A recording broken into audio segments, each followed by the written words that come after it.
Through town, I better send a couple men with you. If anyone wants to take a shot at me, a couple of men more or less won't stop them. Open the gate.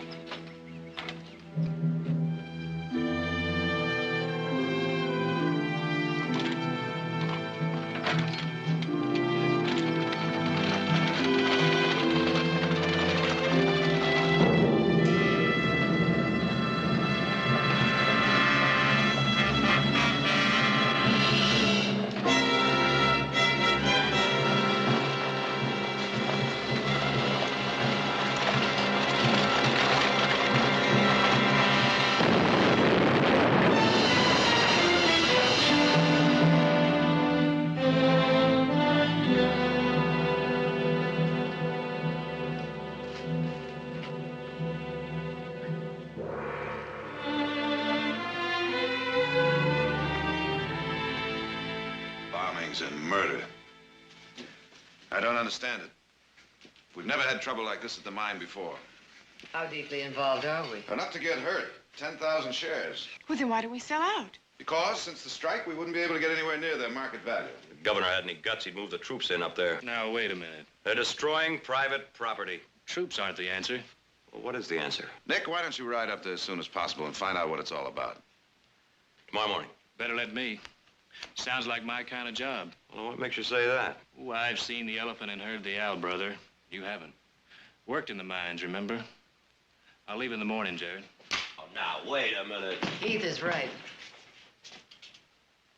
Nick, what do you say? Well, I got other things to do. All right, then that settles it. Heath, when you get up there, talk to Colin Murdoch. He's been superintendent of the mine since it opened. He'll be able to give you a good picture of what's going on. Right. And Heath, remember, you'll be representing management, and management seems to be a walking target right now. You watch yourself. Yeah.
Drink, whatever you got to eat, and a room for the night.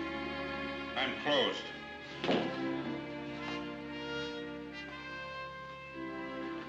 You don't look closed.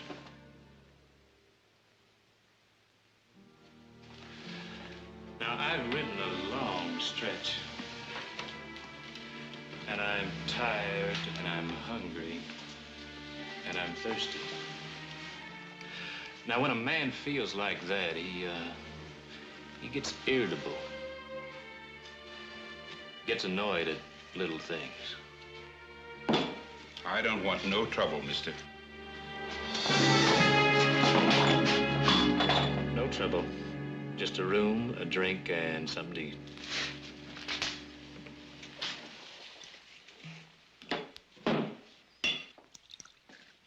Make it 2, Newton. Shut up. Gentlemen won't mind buying a lady a drink. Beat it. Oh, let a girl make her rent, will you, Newton?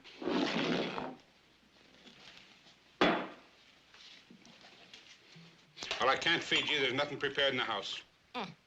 He lies in his teeth. There's a whole leg of cold mutton lying in his cooler. I told you to shut your mouth. Now I'll set it free. You stand back, you dirty Now, man. dear I'll girl, brain put you. it down, dear girl. It's Brain ya. the only decent drop in the house. Let's have the mutton. It's a fine thing. A man can't call his house his own. Who asked you to butt in? I can fight my own battles. Sure you can. Another second, I'd have that big slob laid out with the whiskey and glass oozing out of his ears. Well, now, you heard what the man said. You wouldn't want to waste the last decent drop of whiskey in the house now, would you? Hey, you talk good sense. To your health. And yours. Are you planning to spend the night? Planning on it? We asked Newton for the key to number 8. It's the best room in the house. I know for a fact the sheets was changed only a week ago. Ain't hardly been slept in since. And don't let him tell you there isn't any room. Now, you're not going to spend the night. Now, why can't he spend the night? I don't want any trouble in my place. You wait till himself hears about this. Ah, the back of me front to himself and you too. Look, you don't want to spend the night in a place like this. I own it, and I wouldn't stay here if I had any choice in the matter. Look, the beds are hard, and the bugs, you know. Oh, terrible bugs. Big enough to throw a man out in the street and leave him there to be eaten at their leisure.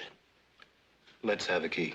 It's only 9 miles down the road to Sonora. Oh, it's a grand town, with a decent hotel. And girls. Ah, they got the finest bits of fluff in the motherlode country down there in Sonora. Number 8 key.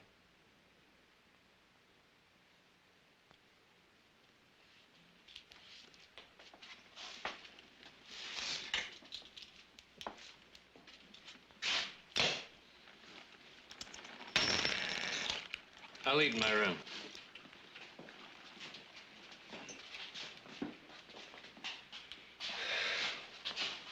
All right. You heard what I said to him. I tried to make a move on, didn't I? Well, didn't I?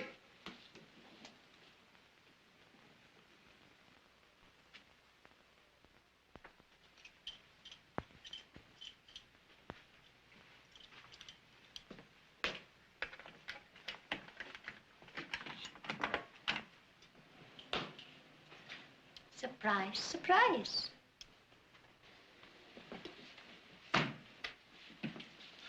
What are you doing here? Well, I thought you might like a nightcap. So I brought up the bottle. That's all? What's your name? Bridie. Brady what? Bridie Henry, Hannah. Go ahead, help yourself.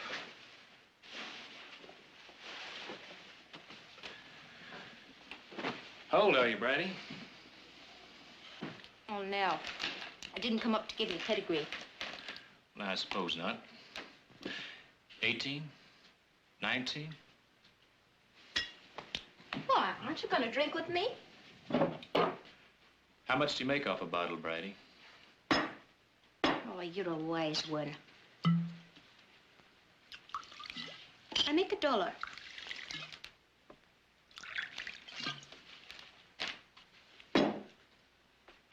That's 10. What's it for? Information. That's a dirty word around here. What are you, a company spy? Nope. That's what they think downstairs. Why? Well, you're a stranger. If I was to tell them you was asking for information, they'd have you dead as a mackerel before the night was out. Will you tell them? Or should I? They ain't paying me nothing. Who's himself? You can put your money away. I'm the sole support of my old father, and I can't afford to be killed.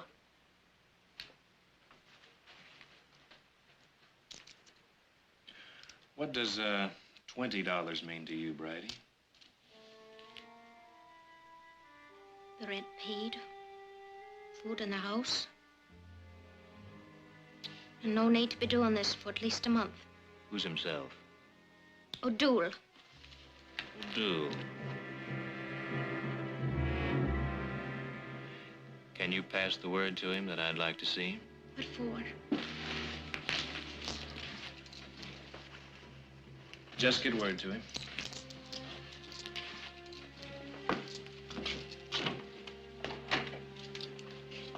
What, is that all you want?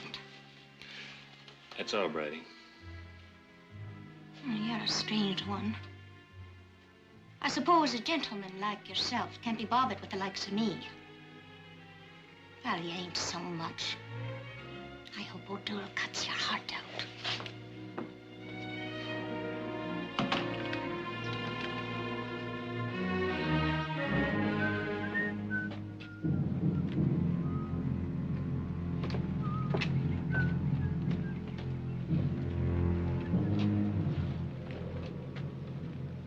Give us a penny, mister. Come on, mister, be a sport. Give us a penny.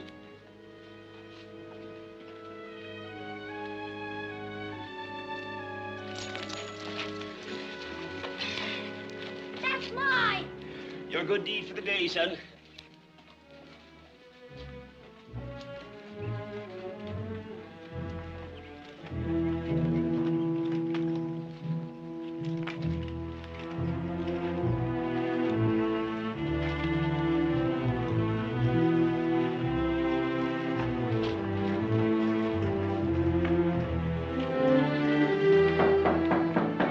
Come in.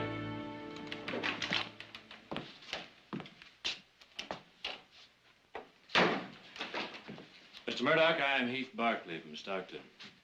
Oh, Mr. Barkley. Always a pleasure to see one of the family up here. Sit down, sir. Thank you.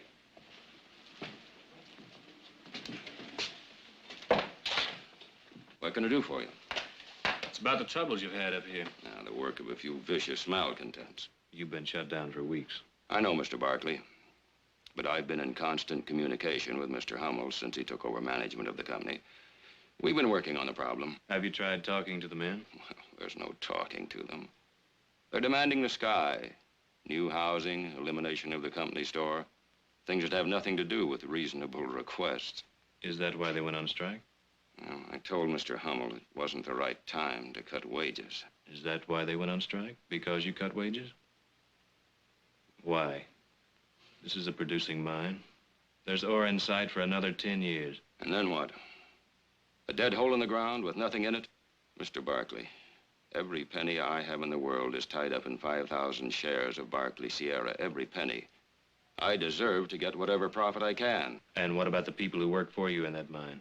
Don't expect me to show any feelings for the murderers who gave me this. Then what about your own interests? Your shares are losing value while that mine is shut down. I have complete confidence in the company management. In fact, I've given Mr. Hummel my proxy to vote my shares.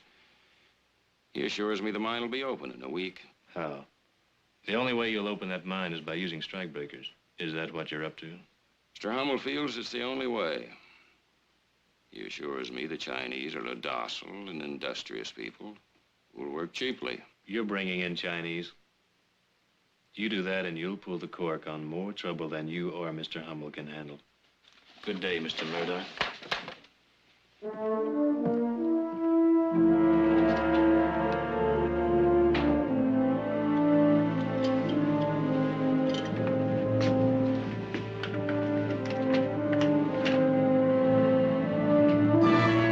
Come in and move easy.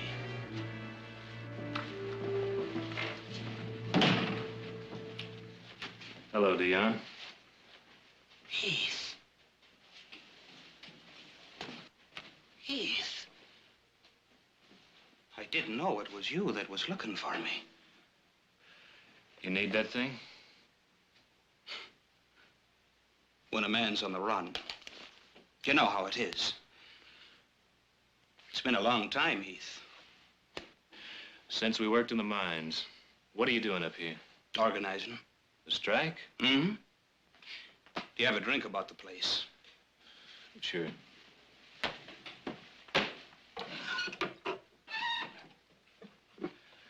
What's it all about, Dion?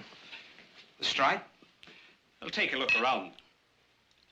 The curse of the Irish. Them that don't die of the drink perish of religious melancholia. Or starvation. Or get shot to death.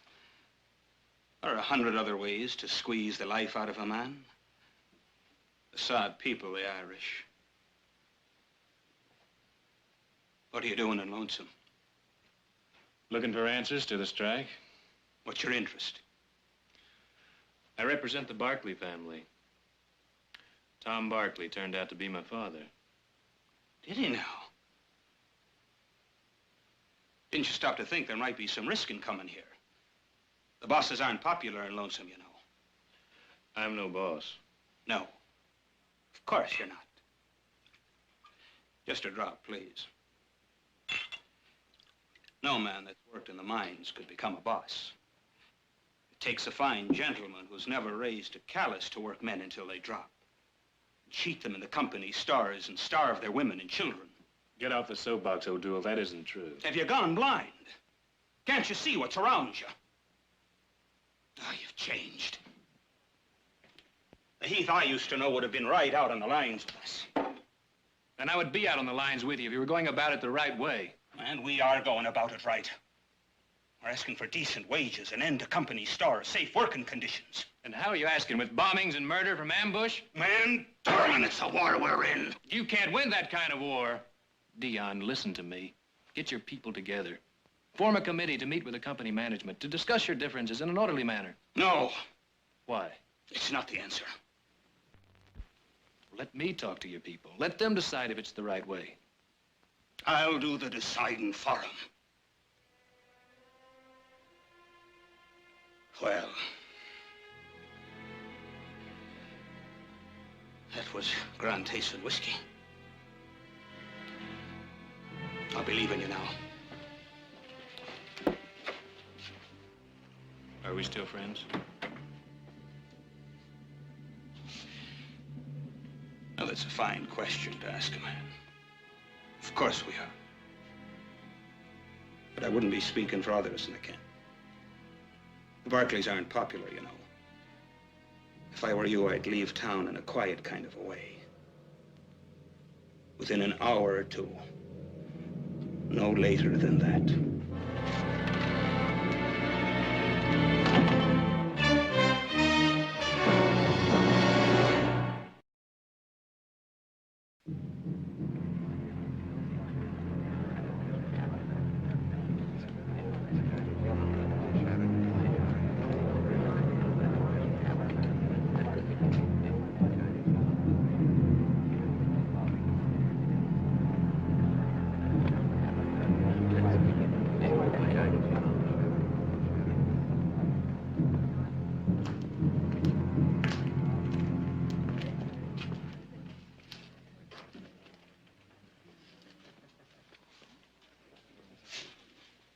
There.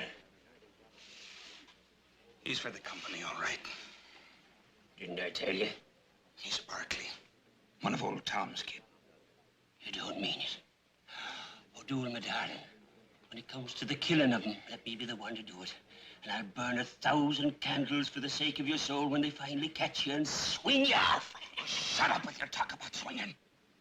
There'll be a meeting of the organization tonight. Tell the boys we may have some business to do. Go on.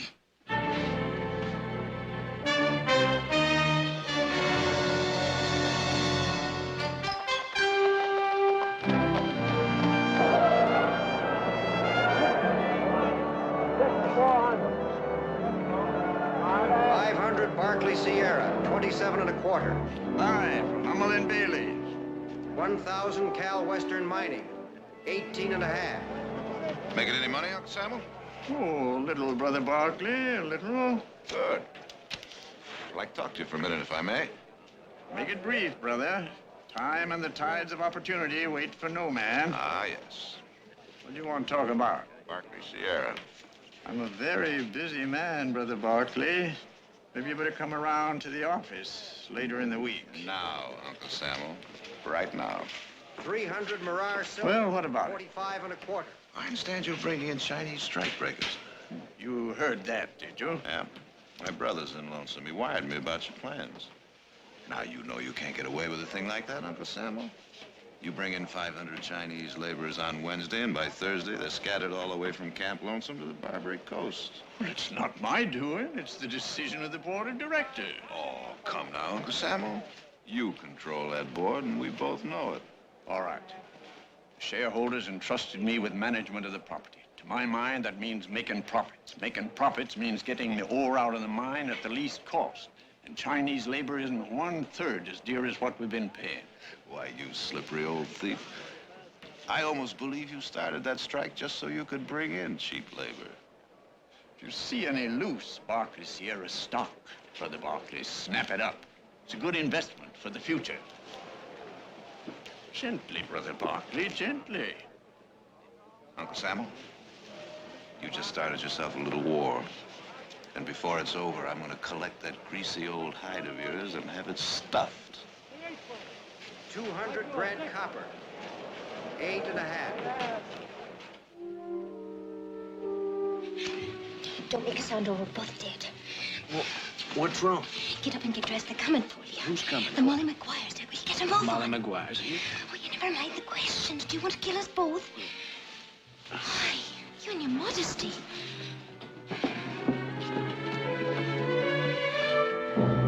How did you know about this? I heard them talking. They think it's a grand thing to hang up Barkley. Why are you warning me? For the $20 that'll keep me out of the saloon for a month. If we get out of this, you'll never be in that saloon again, I'll tell you that. I mean it.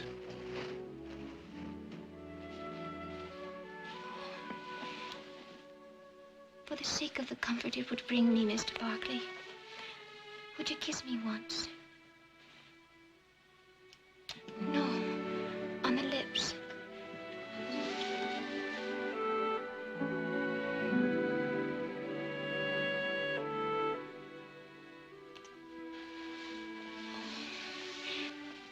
Would you believe me if I said that was the first time I was ever kissed?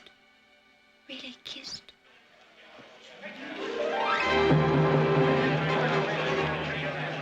They're coming. There's a back way out of this rat trap. Come on. Open your door. Don't make no trouble in my place. Do as you're told, Newton, and there'll be no trouble. All right, boys, come on. Let's go.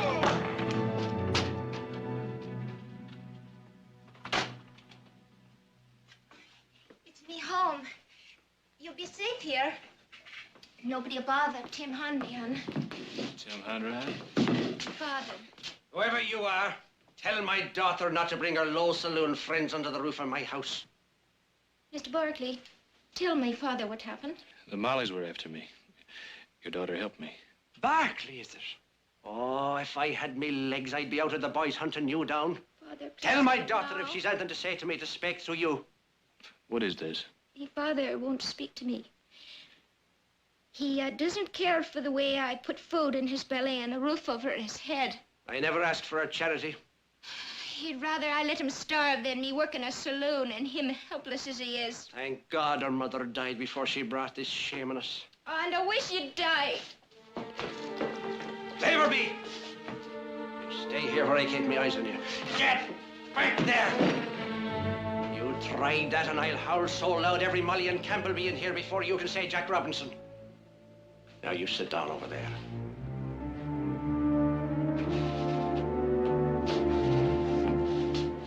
I suppose you think I'm a hard man.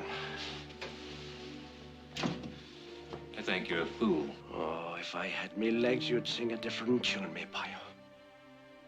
Do you wonder where my legs went? Down in the mine, that's where. When the rotten timbering collapsed. I should have died down there, and I would have. If it hadn't been for the hate that kept me alive. Hate for the lion mouth of him that made the lion promises that brought us here and put my daughter in the saloon to earn the bitter bread to keep me alive. It keeps me alive to curse the dirty name of Tom Barkley and all that come after him. I don't know anything about Tom Barkley's promises. Oh, well, we've got a long night ahead of us. I'll tell you the promises he made. And then you go back to your Barkleys and tell them why we spit on their name here in Lonesome Camp.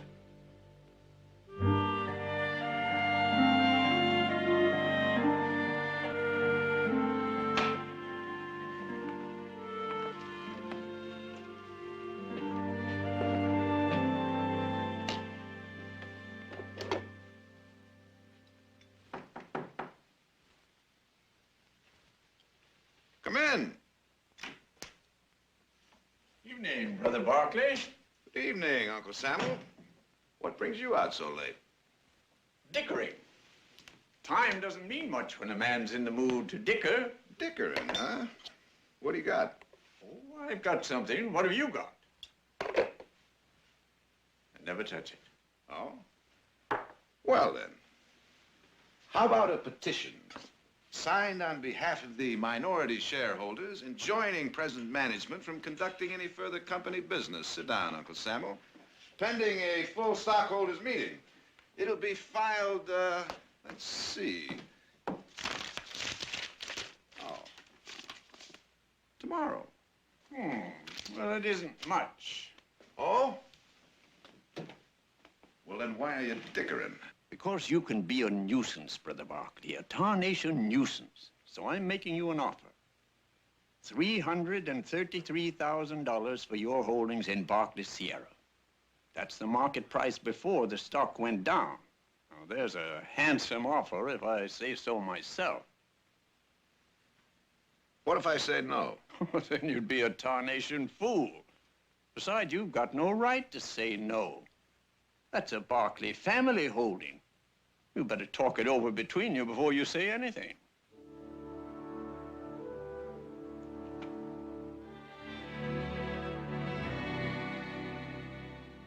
All things considered, Hummel has made us a pretty fair offer.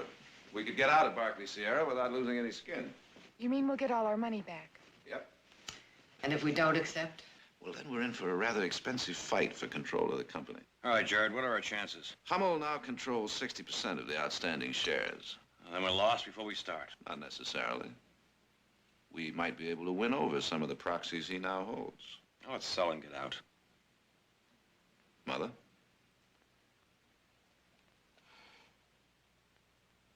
I wonder what he would say. I'll tell you what he'd say. Well, what are you doing back so soon? I didn't expect to be back so soon. I was chased out by men carrying ropes. They call themselves the Molly Maguires. Did you ever hear the Molly Maguires? Any of you? Those miners have reached the limit of their endurance. The Molly Maguire is one of their secret societies, a violent one. They have the strange notion that it's better to die fighting than wait like sheep. A very strange and unrealistic people. I don't think you'd like them. Funny thing is, they don't hate the company management nearly as much as they hate the Barkleys. Get to the point, Heath. Well, now, I was going to tell you what he'd do. Go on. He'd say, sell out. He'd say, wipe your hands of the whole dirty mess. He'd say, take your money and run. What happened up there? You think those men up at Lonesome Camp are striking against Hummel's management? His wage cut? Working conditions in the mine? Oh, you are so wrong. They're striking against him. Heath, I think you'd better explain that. And you explained to me his promises that were never kept. Good housing, safe working conditions, decent wages, schools for the children, and a company store selling at cost. Security for the old and the injured. What did they get? Leaking roofs. Rotten timbering in the mines. Dirty children playing in the streets and begging pennies. And a company store that charges 4 prices for everything. Do you know what they eat up there? Potatoes. Potatoes 3 times a day, 7 days a week. And praise the Lord when a miracle puts a bite of meat on their plates once in a blue moon. And as for the old and the crippled, oh, they've got it fine and easy. If they have a daughter who works in a saloon to keep the company roof over their heads and enough food from the company store to keep them alive, what he promised them was hope. And what they got was a kick in the teeth. That is why they hate him. I don't believe it. I don't believe it. You're very young, and the young are very intolerant. You couldn't understand a man like your father. You couldn't understand how a man might make promises in good faith and then be unable to keep them. You only heard one side of the story. Don't pass judgment on a man you never knew until you hear both sides. I've always had faith in my husband, and I still do.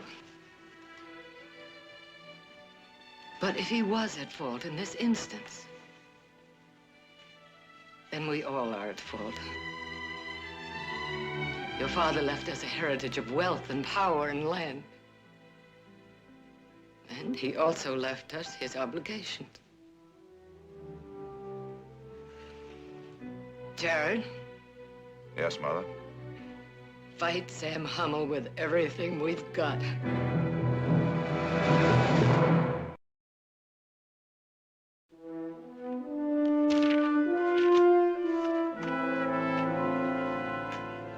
Bryce, you hold 1,000 shares.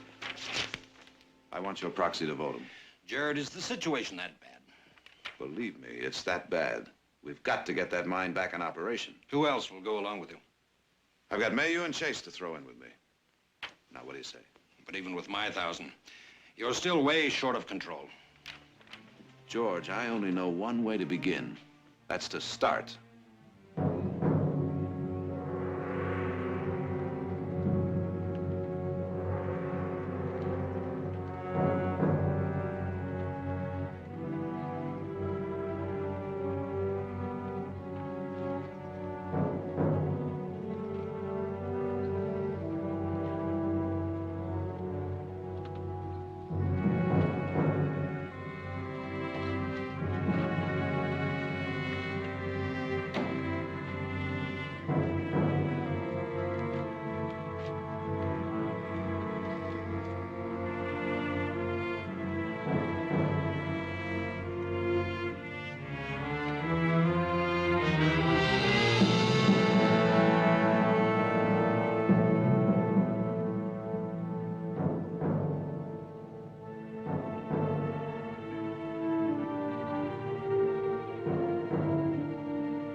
Is this what you wanted, Murdoch? I didn't want murder. You've got to believe me. I didn't want murder.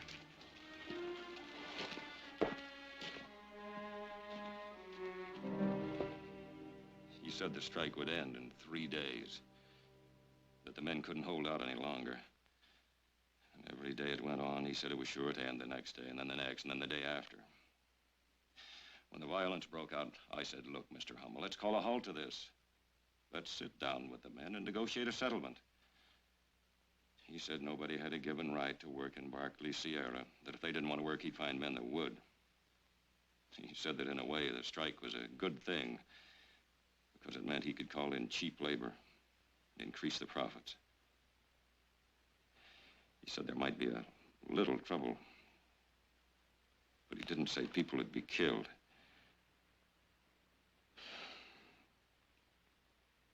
What can I do?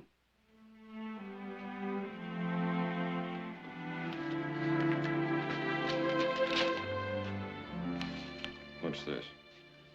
Your proxy signed over to Jared Barkley to vote your 5,000 shares as he pleases. You wanted to know what to do?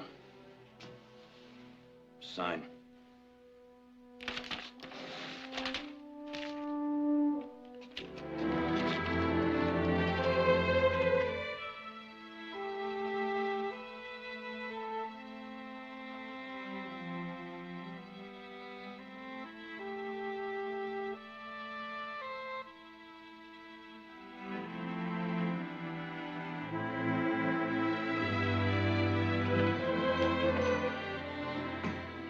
I thought you were up at Lonesome Camp. I was.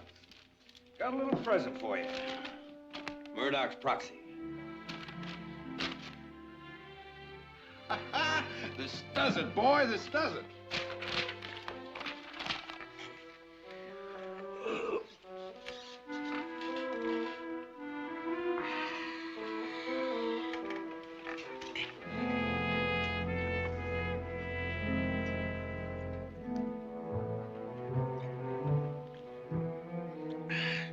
Mother's milk.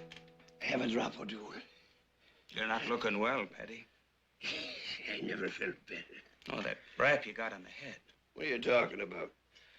My head's the hardest thing I've got. It was a terrible rap.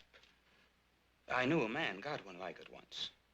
Oh, he was up and about, cheerful as a lark for 3 days, but then on the 4th, he was dead as a mackerel. What are you saying, man? That you're going to die, me boy. You don't mean it. Yes, but only for a little while. Who ever heard of a man dying for a little while?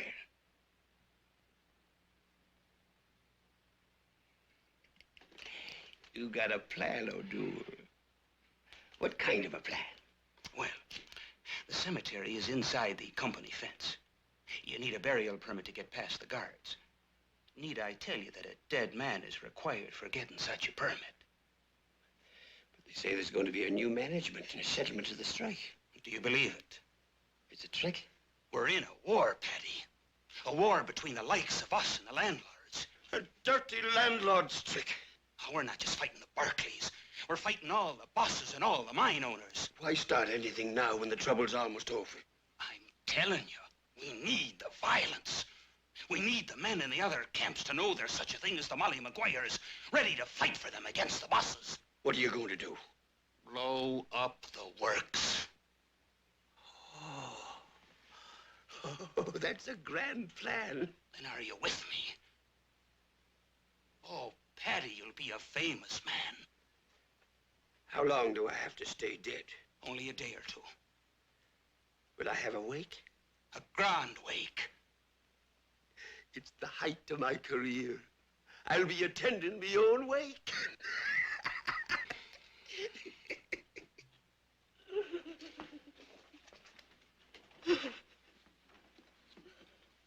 Oh, why did he die? He never ate meat on Friday, nor on any other day, the poor soul. He was pure in his thoughts about women. He never missed the sacraments. He never gave way to sins of lust. Why did he die? Oh, why? Why did he die?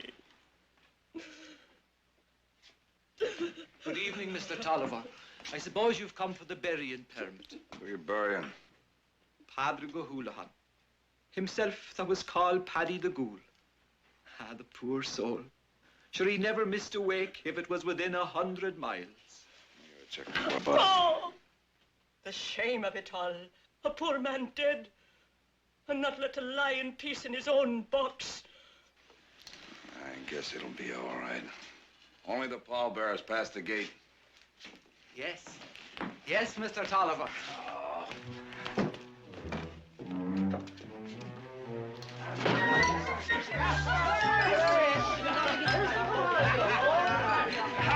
A toast! A toast to Paddy the Ghoul! Dying is a terribly thirsty business.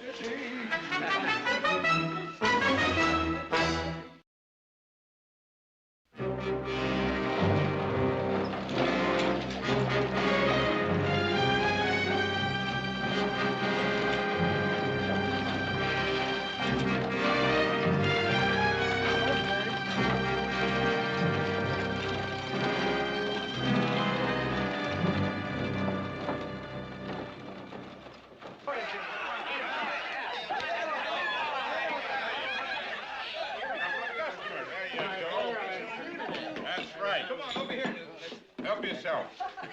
You know, this will be one funeral they'll never forget. Poor Paddy. He went out with a bang.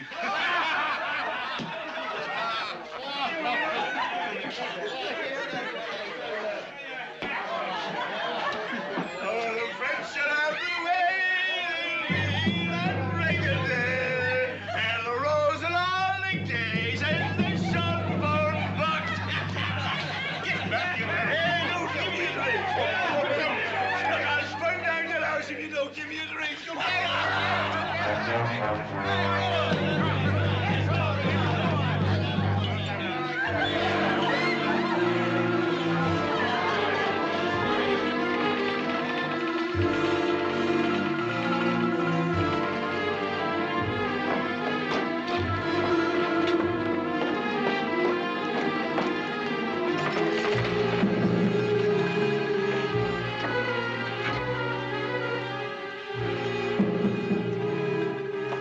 I've got to talk to Heath.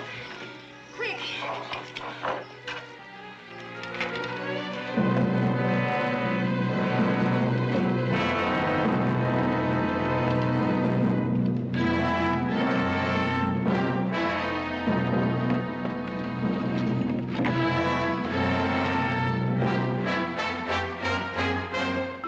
I just saw Paddy at Newton's. He's alive.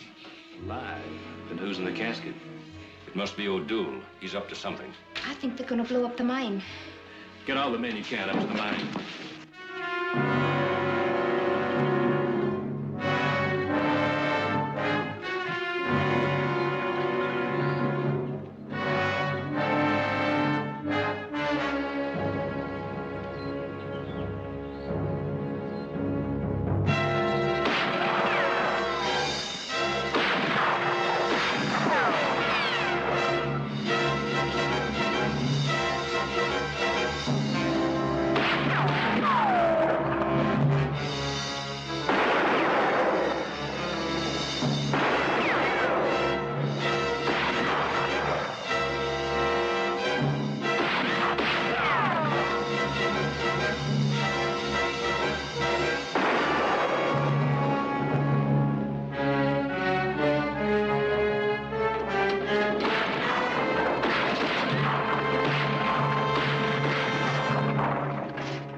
O'Doul!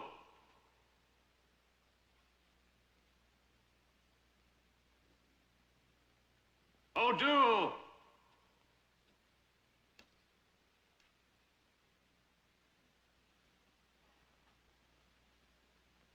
O'Doul! O'Doul, I want to talk to you.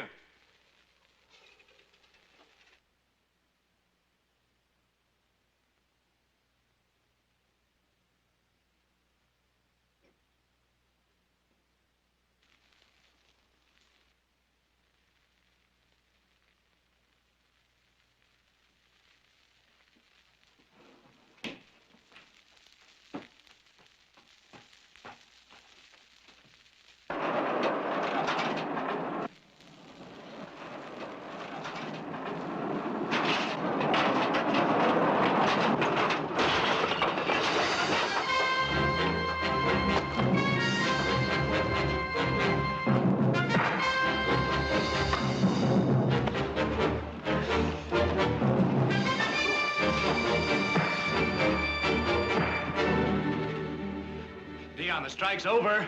I should have killed you the first time I saw you.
Goodbye, Murdoch. Many thanks for your help. Thanks for yours. From now on, we'll run this mine the way Tom Barkley planned it. You do that.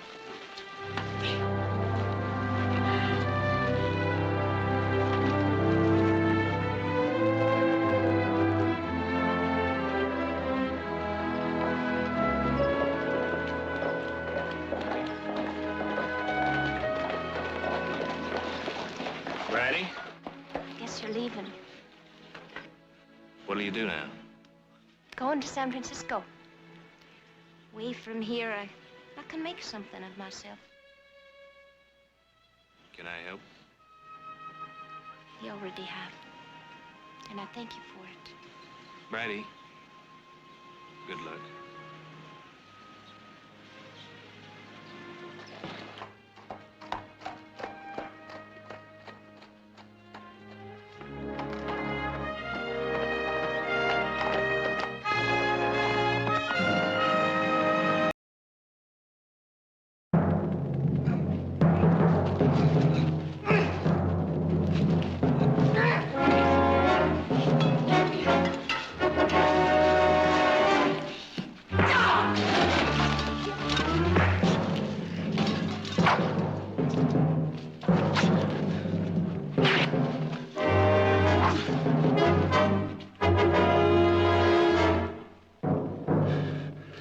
I mean to have your money, Jubal. I followed you too far not to. And you'll have to kill me first. Then I'll kill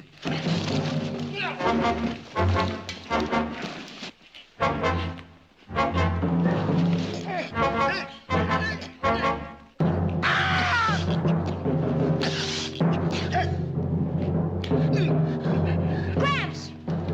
Gramps!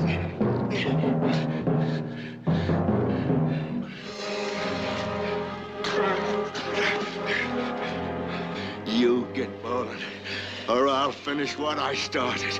Get!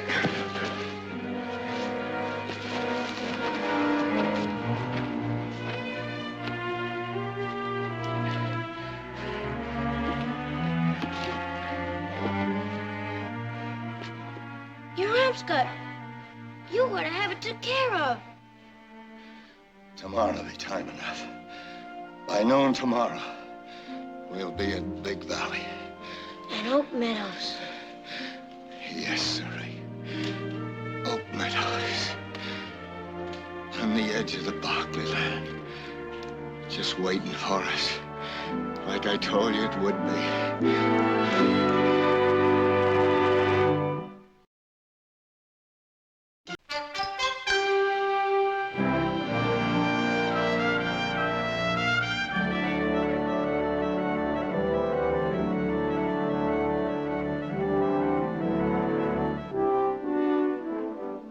Mr. Chairman, in anticipation of the importance of this meeting and what we hope to accomplish this day, I've had my assistants prepare a complete and documented presentation for your examination and evaluation.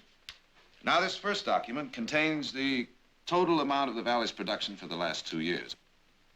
Rather an impressive undertaking. Thank you.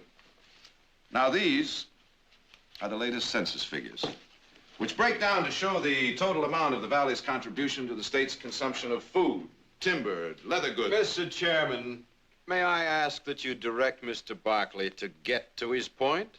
He's trying to do just that, but you keep interrupting. You're out of order, young man. Mr. Chairman, unfortunately, my brother is unfamiliar. Go on with the issue, Mr. Barkley. Now, these are the projected figures of the Valley's potential production if a dam were to be constructed in the area that we have suggested. A dam, gentlemen, could mean the influx of new businesses that would affect the entire economy of this West Coast. Gentlemen, the potential that lies there in that valley is limitless. It would seem young Mr. Barkley has inherited some of his father's political ambitions. I was not aware that the state's general well-being was a political issue. Or could it be that it's the Finance Committeeman's instructions to make it one? It is political to this point, Mr. Chairman. My party made a promise to the people at the last election, a promise to watch very closely state expenditures. We intend to keep that promise. The majority party's desire to honor a campaign commitment is most commendable. However, if I can point out a way that that promise can be kept and at the same time the dam can be constructed, would the chairman consider keeping this hearing open for a time longer?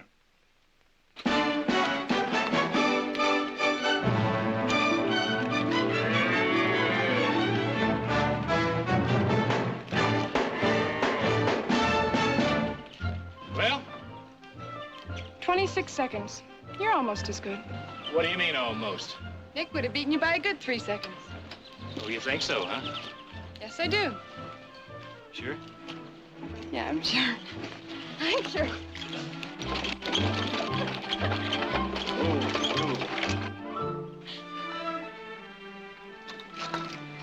Morning.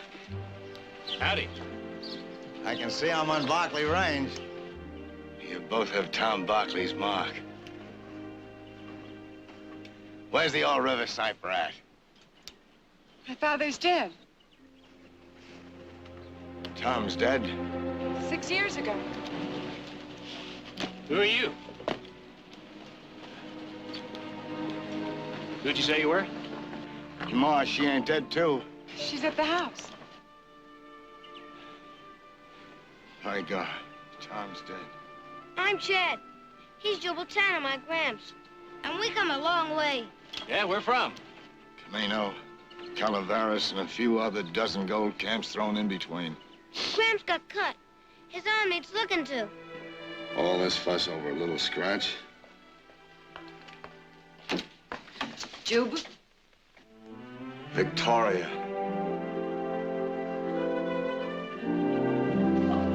Juba, how wonderful to see you.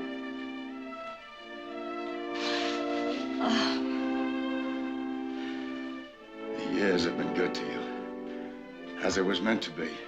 Oh, we thought about you so much. I'm sorry about Tom. He would love to have seen you. And this is? My son Richard's boy. Richard, is he with you? No. He and Chad's ma died of the fever when Chad was a baby. Chad. I think Chad could do with some hot food. Am I right? Gramps? You're with the closest thing to a family you got, boy. You're hungry, say so. I'm hungry. Well, you get a bath first. Come on. You'll find some clothes for him in the trunk in the spare room. Mr. Tanner's arm needs to be bandaged. Oh, what happened? Nothing. I got in a little scrape. Let me fix it. 30 years. Where has it all gone to? Some have been into this ranch. This house. Those two fine young ones of yourn. There are two more. What about you? Chad's all. I never married again. Besides Margaret, there was only one other worth marrying. My best friend had done that. Why didn't you keep in touch? I did in a way. I heard of some of your doings. Tom's success here. Who would have thought?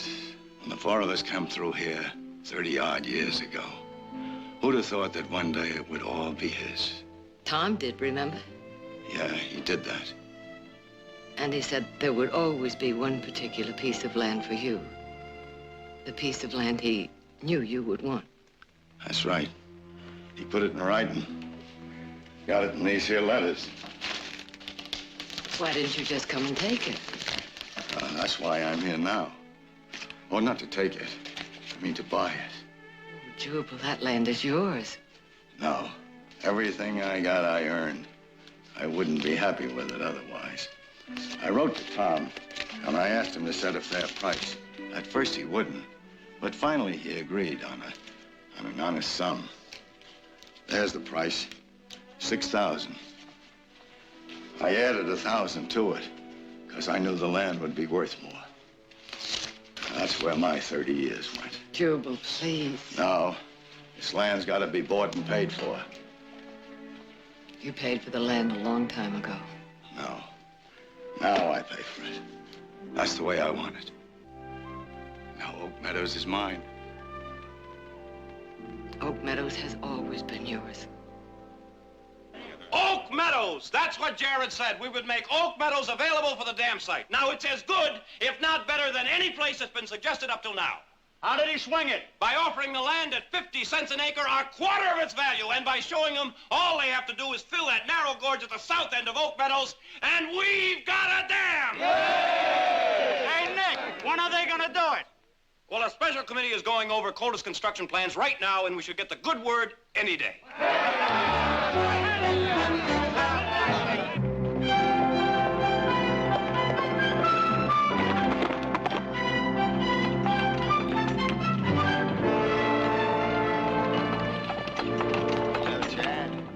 I bet there isn't anybody, any place that feels better than I do right now.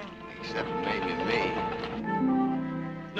No, there's no sense in that at all. Nick, please lower your voice. I've heard the people talk of a dam in this valley since I was a kid. It will just have to go somewhere else. It'll be Oak Meadows or not at all for a long time. Meadows belongs to Jubal Tanner, and I doubt very much if he will sell. We'll see to your Jubal Tanner. Nicholas, I forbid you. I don't want you or anyone else putting pressure on Jubal to sell. Oh, Mother, you won't get any pressure from me. I'll not do any of the pressing, I promise you that. But when the people in this valley hear that they've lost their dam, your friend Jubal Tanner will learn the real meaning of the word pressure.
It's been a long time, old girl. Feels as if it's been a night lonely. I'm right sorry. Never figured it'd take me 30 years to... It's all there now. The richest boy with me. fine young'un. His ma's kin tried to take him when she and Richard passed. Slight chance. We're gonna build a cabin up yonder ways.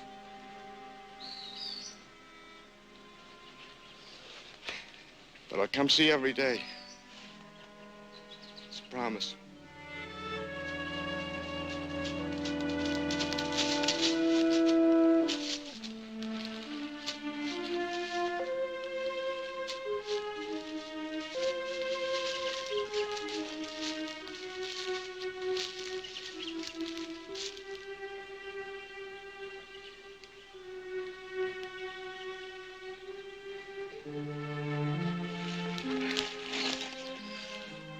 I miss you, Meg. After 30 years, I miss you as much as the day I put you in there. A hollowness came over me that I never did feel.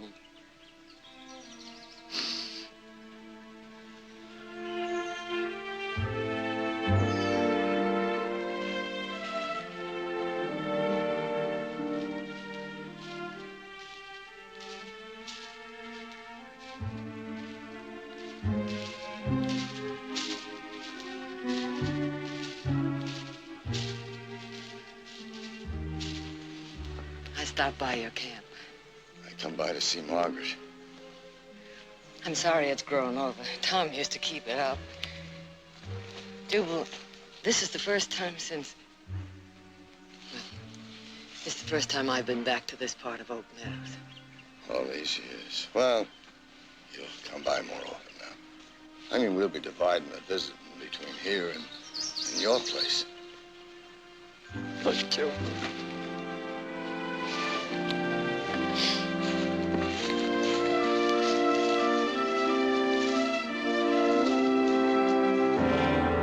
What the devil is the matter with you, anyway? You come home with exactly the news the whole valley is hoping to hear. It's thrown back in your teeth, and you stand there as calm as a mule chewing on summer grass. What would you like me to do? You have worked harder to get that dam put in than anybody else. That's true. Then get fired up. Show me something, anything. Just show me you're alive, will you? Aren't you fired up enough for both of us? She's like talking to a stone wall. And what do you propose? Busting through that stone wall? Oh, come on now, Jared. I've known you to ram your head once or twice. And sometimes it's better to go around. You just try going around the people in this valley when they hear they've lost their dam. Nick, now I'm sure when Mother and Mr. Tanner are presented with the facts in an unemotional way, the plans for the dam will go ahead. They won't if Oak Meadows is the only answer. How was your trip? The trip was quiet. Things changed a little when I got here. How about some sherry? Thank you. I meant what I just said. Well, now, I'm sure there's more than one answer if we look for it. Either kick him out or get him another piece of land. You'll do neither one. Jubal Tanner is a very old and a very dear friend. And you have some very old and very dear friends here, too, Mother.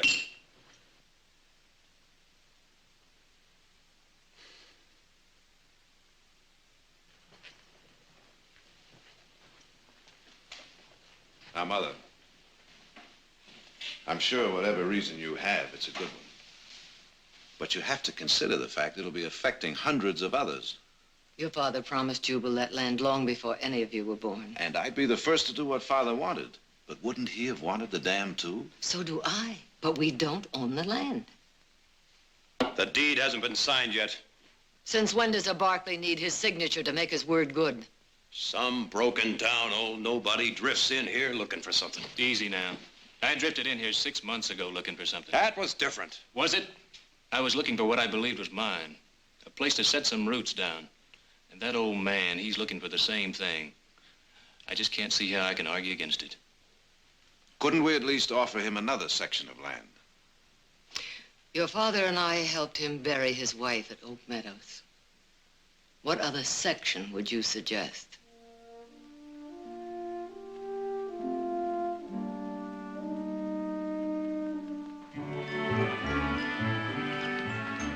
Right here, we'll have a big window. And we'll sit here, and we'll look the whole thing over. And over there, we'll have a fireplace big enough to burn a half a tree. Gosh, Gramps. Sure sounds good. When are we going to build it? Oh, I figure sometime this week when we get enough lumber up here from town. A real house with more than one room. That's what we'll have. And glass in the windows. And wood on the floor. And doors that close instead of a hanging blanket. And ticking to sleep on instead of a lot of flea-bitten old fur. Yeah. And plenty of water to bathe in. Yeah. And we'll have... You have to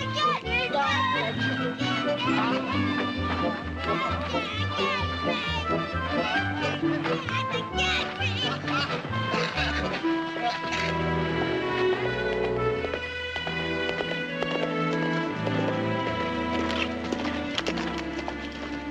What do you want? Seems you're set up here for quite a time. Well, for long enough. Well, this is a squatter country, old time. I'm afraid you're going to have to clear out. Now, hold on. I'm speaking for the owners. This is my land, bought and paid for. Well, I don't know who sold it to you, but I guarantee you've been taken. Well, I got no idea what that means, and I ain't sure I care. It means this whole area is going to be flooded soon. It means there's going to be a dam built up here. Gramps! Don't you fret, boy.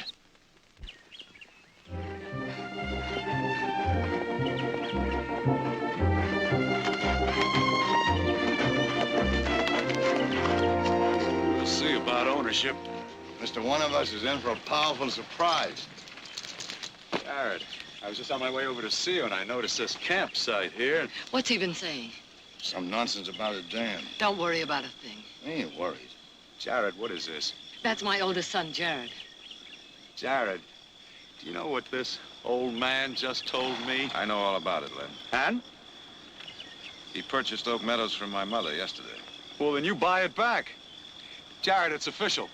The committee approved the plans. I've got the go-ahead to start construction. I'd appreciate being let in on what this talk of a dam means. Well, I'll tell you one thing, old-timer. It means trouble if this isn't straightened out. Now, that's no threat. It's just a statement of fact. You see, there are a lot of people with a stake in this. A lot of people who gave their nickels and dimes and dollars to pay for the lobbying done in Sacramento. Jared, you're the one who wanted all this. You're the one who's handled the whole thing so far. Now, what are you gonna do?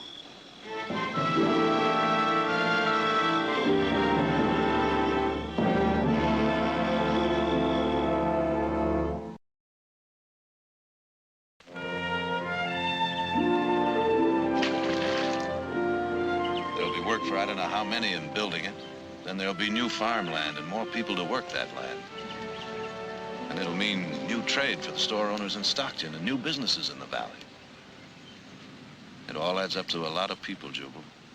And a lot of opportunities I believe they have a right to. Jared, I'm 68. And the better part of my life on this earth, I worked for one thing. One thing, mind you. Long time ago, I took a frail, pretty little girl from a safe place, and I brought her out here. I promised her a home of her own. When she died, I promised her something else. I promised her the land she was buried in. Yesterday, I kept that promise. Well, that might mean nothing to some. All them years, a promise to a dead person. Fair enough. You was talking about rights. The rights of all them people. I figure each by themselves are only one, just like I'm only one. And I got rights, and I own this land, and by gar, I'm going to keep it. Well, I guess that's about as simple as it can be put.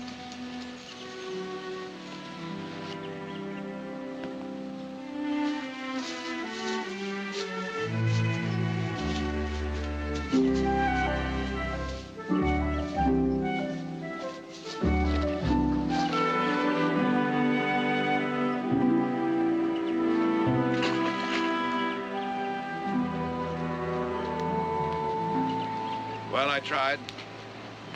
And?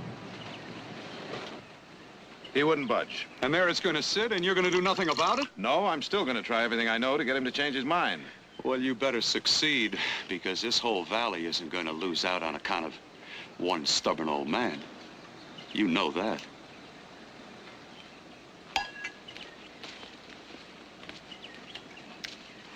Jared, that stubborn old man was once a very young, very determined young man who was very much in love. Believe me, he is not going to change his mind. You could help me. No. No, I couldn't.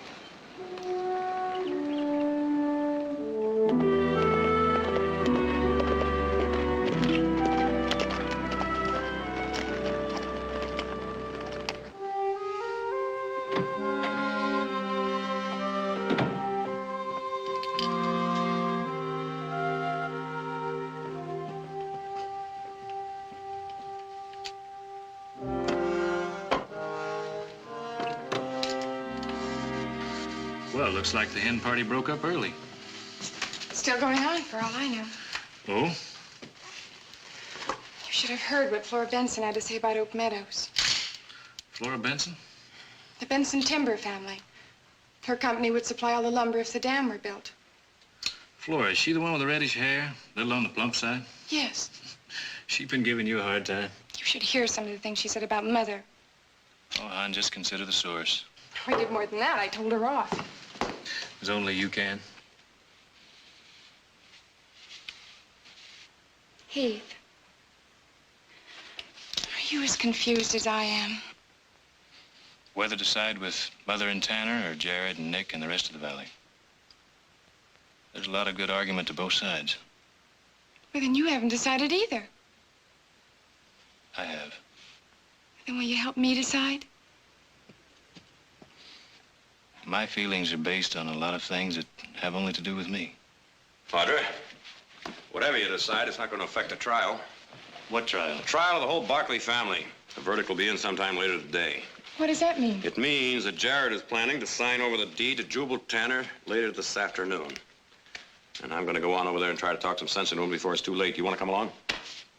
Yeah, I'd kind of like to see how the trial comes out. Little sister, I'm sorry I can't help you decide. But whichever road you choose to travel, don't you think you could get there on your own? Before I sign that deed, Jubal, I'd like to point something out to you. The Barkleys have kind of led things in the valley ever since Father stood up against the railroad people. Now we find ourselves in the position of standing in the way of progress. They killed your daddy, those hired guns to the railroad. That's right. Because he stood for something that he believed was right. It didn't matter that he was standing against the railroads, who was bringing in progress. Jubal, the railroads were trying to take over ranch lands that had been worked for years. Oak Meadows hasn't been worked for years, but it's been worked for years. You should have been a lawyer, Jubal. Son, it's just that a big old oak tree don't look the same to a ground squirrel as it does to a hoot owl. That's a fine analogy. Which one am I? Nothing personal. The people will never stop trying to get you out. I don't reckon they will. The majority usually rules. That's too bad. Because being the majority don't make it right.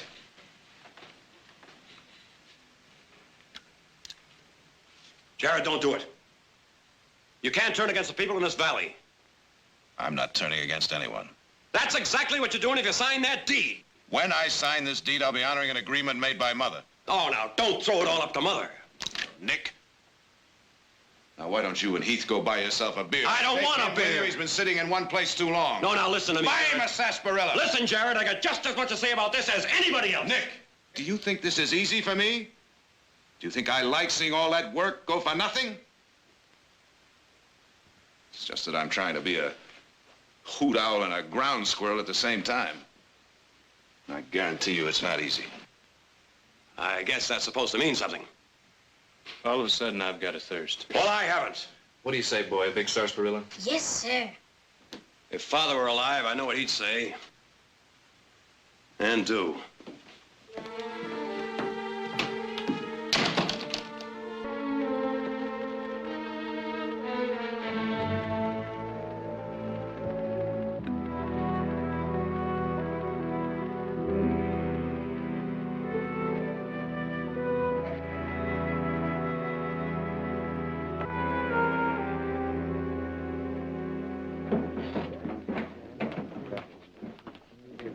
is no place to bring a kid. Why not?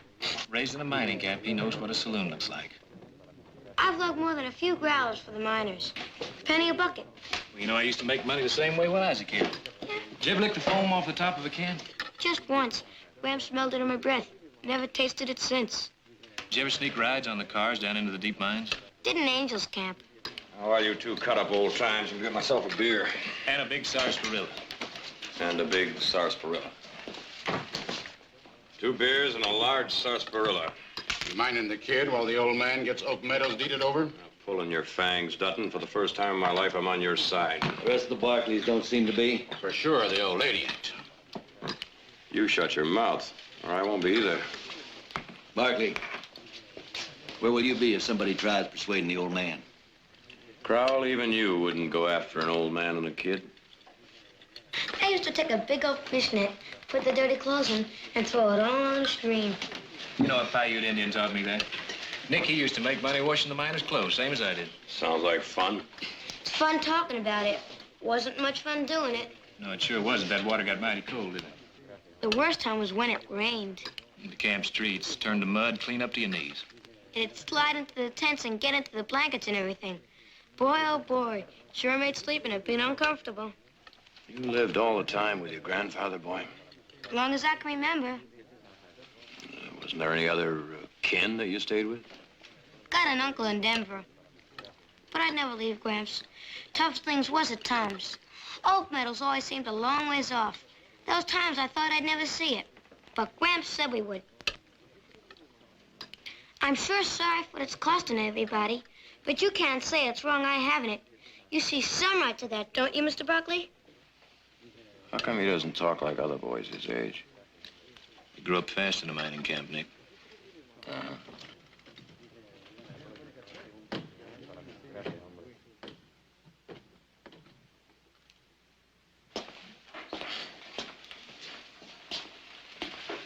Jubal, let me get you a chair. Thanks, son.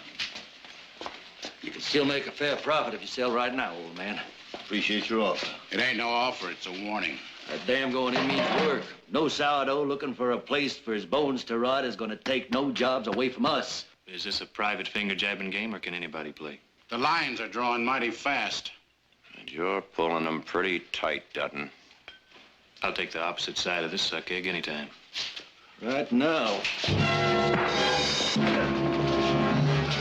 Get him.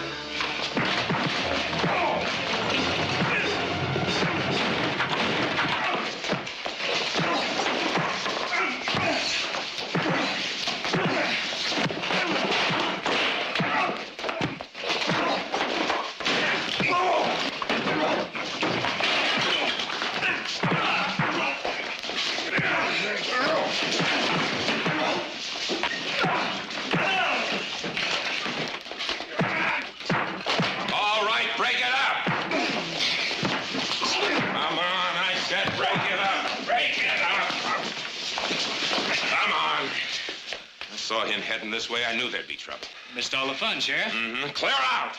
Now, there are 2 sides of the story. There sure are. And I never thought I'd see a Barkley on the side which was against bringing water into this valley. Oh, now, wait. Now, get! Or I'll have you all arrested for disturbing the peace. You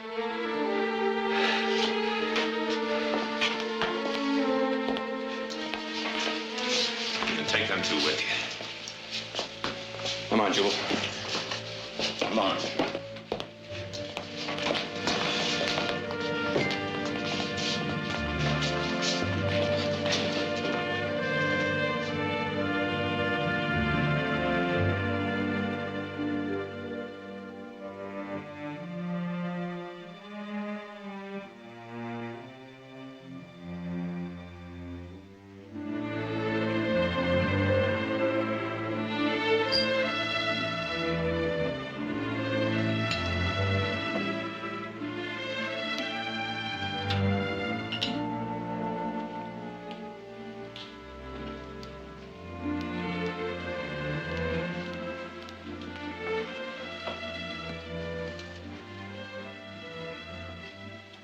You couldn't sleep.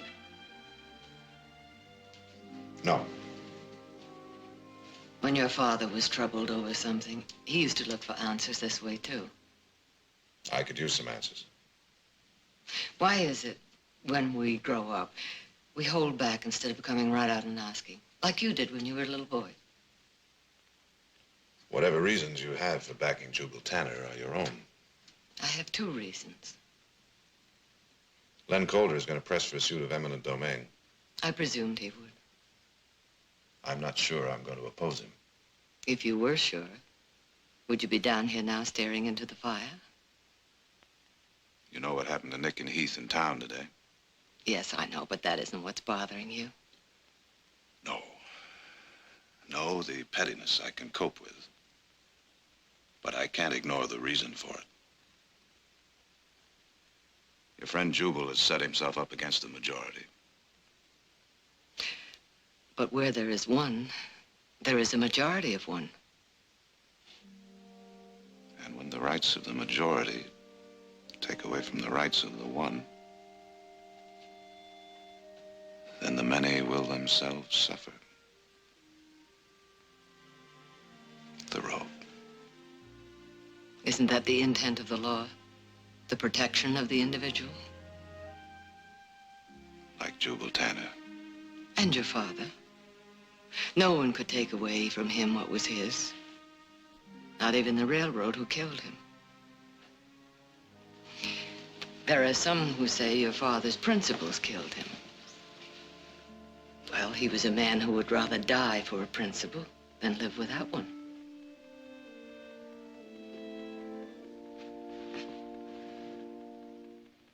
Thank you, lovely lady. I think maybe I can sleep now. I told you I had two reasons for backing Jubal. And I told you whatever reasons you had were your own. Yes, but I want you to know the other one now. A long time ago, when I first married your father, Jubal Tanner married my best friend, Margaret Putman. We came west through the valley together. There was a fire all around us. Your father was off hunting. Jubal, Margaret, and their son were riding in the wagon. I was riding horseback. When I was thrown, I cried out. Jubal stopped and ran back to help me. The team bolted, and Margaret was killed when the wagon overturned. We buried her in Oak Meadows. And I've never forgotten nor forgiven myself because I should be the one buried there. Because of him, I wasn't. Because of him, you, Nick, Eugene, Audra. That's why, in spite of everything, he must keep Oak Meadows.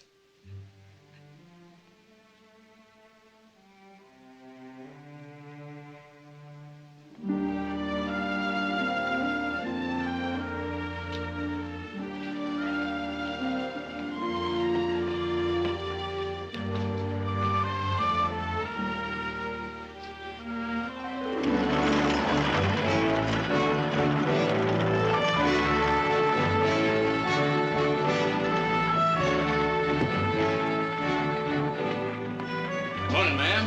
Morning. Well, this is all of it. Oh, howdy, some people. I swear, if Perkins had popped off one more time, one of his sly digs, I'd have floored him. Oh, I don't mean Perkins. Just kind you can expect it. Do you know who just cut me colder than a fish? Who? Lucy Collier. I was just dancing with her last week at Otto Miller's barn raising. A lot can happen in a week. Like I didn't know. Seems to me you're changing your mind about all this. Huh? Snubs and sly cracks and nothing compared to what it's going to be before long. Out of blazes with them.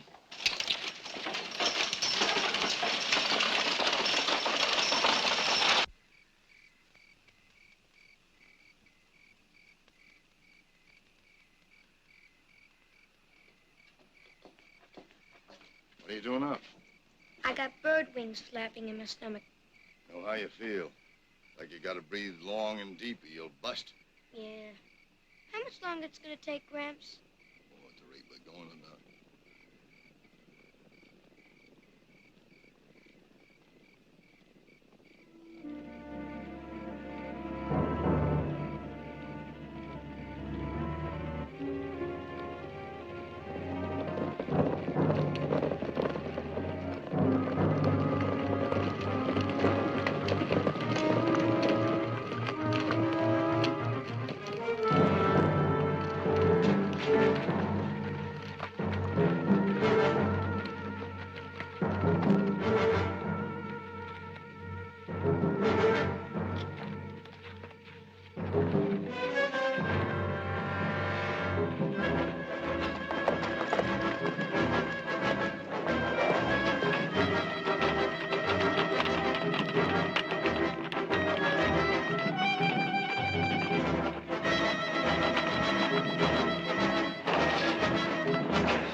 you just pack up and go back where you come from, mister. And next time we won't pull it down, we'll burn it down.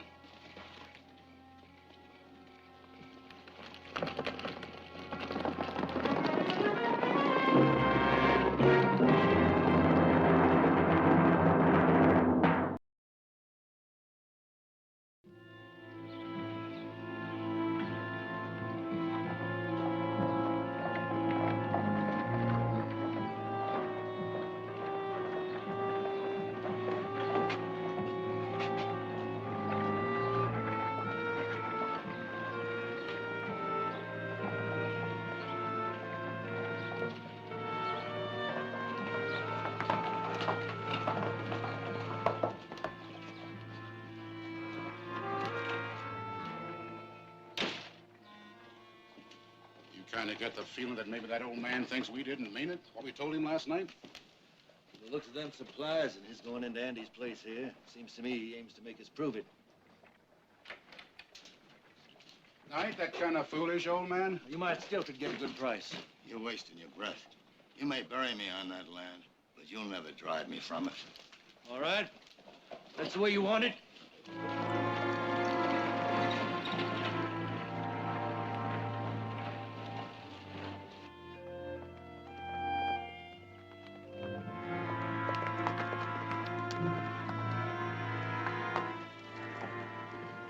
Chad, what happened? Bunch of riders came last night. Where's your grandfather? In town. Be back directly. He's all right. Yes, ma'am. A little mad, but he's sure all right. Did you get a good look at those men? Yes, sir. They're the ones your brother's tangled with in the saloon. You're sure? I'm sure. Me and Gramps were standing just over there. Well, I'm glad they didn't hurt you. Just frightened you.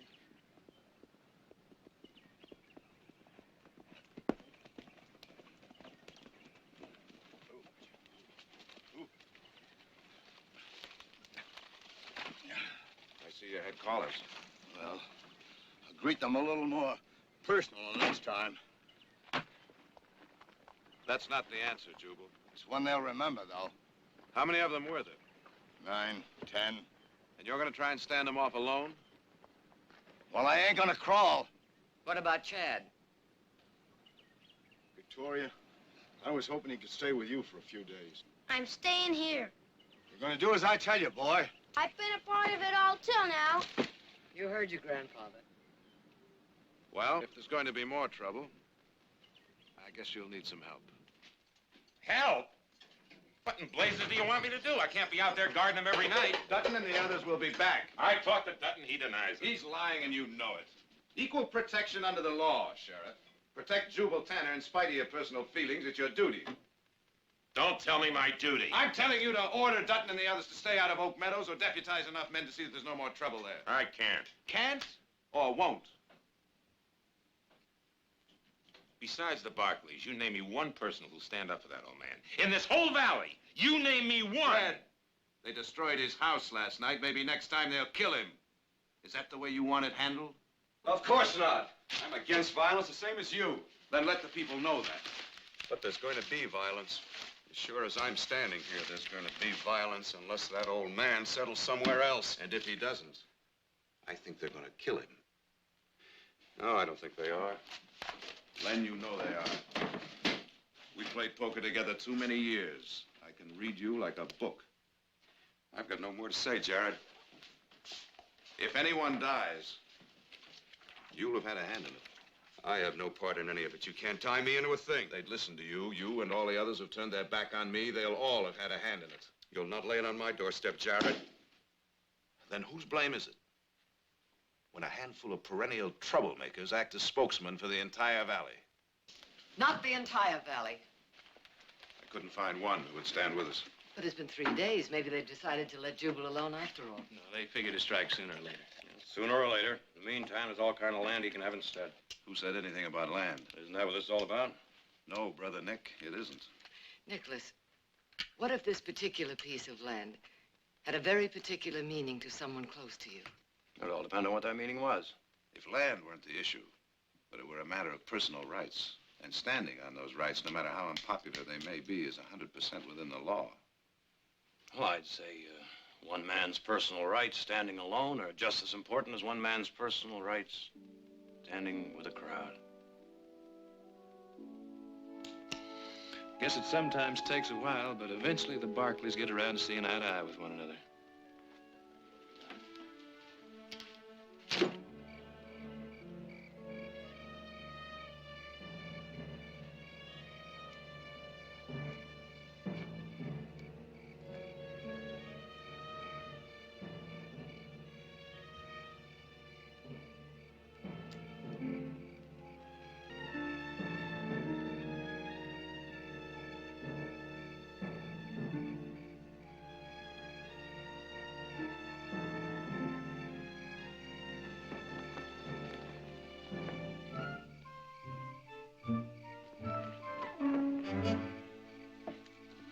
Why aren't you back at the house where you belong? I've been here every night since you have. You have? Yes, sir. I've been hiding in that tree clump yonder. Get down behind that wheel where I can see you.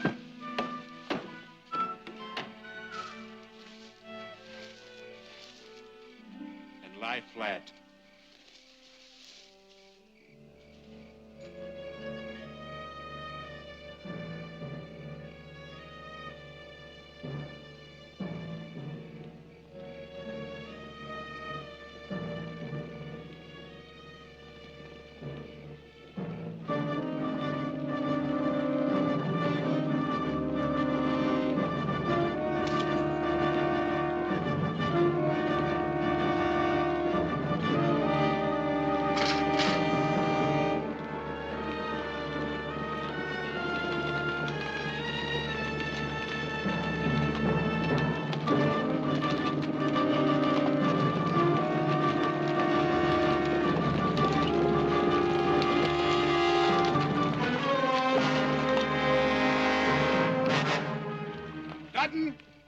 This is Jared Barkley. We didn't figure on you being in on this, Barkley. Hand it, brothers, so it won't be just trying to scare off one old man. Take your men and go, Dutton. You're breaking the law. We'll go when he goes. Nobody's gonna drive me off this land. Jubal! Jubal, get back!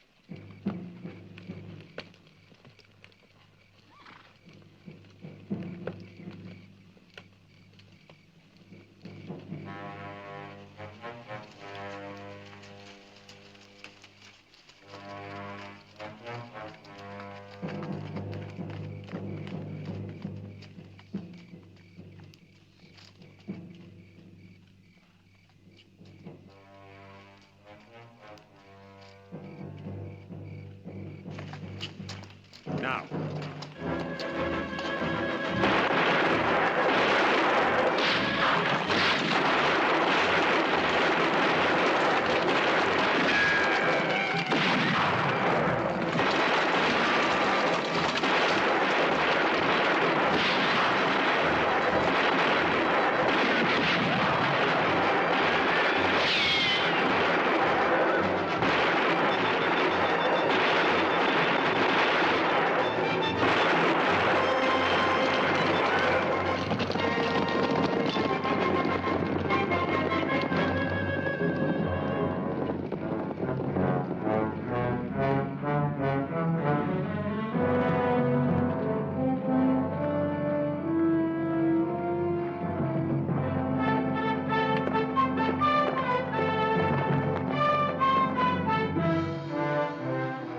Found out. Yeah. I'm sorry, Jared. I'm really sorry. You're a little late, Sheriff.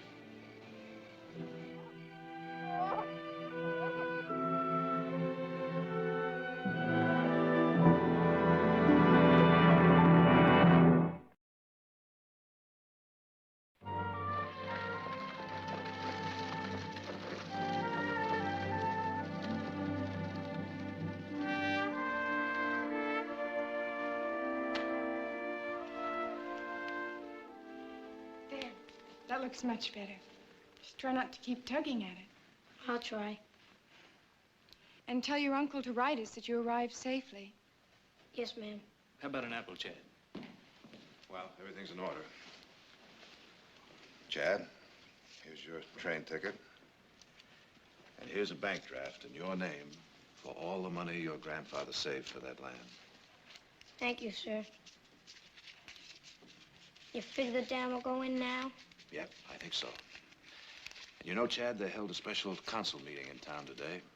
And everyone, the sheriff and even Len Calder, wants you to know how sorry they feel. That's just words. No, more than just words. They want your permission to name it the Jubal Tanner Dam. I don't know.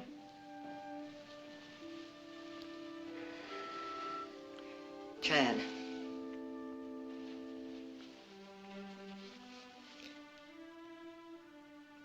Chad, you can go on being bitter about what happened. But that's not the way he would have wanted it. I know that for a fact. The Jubal Tanner Dam.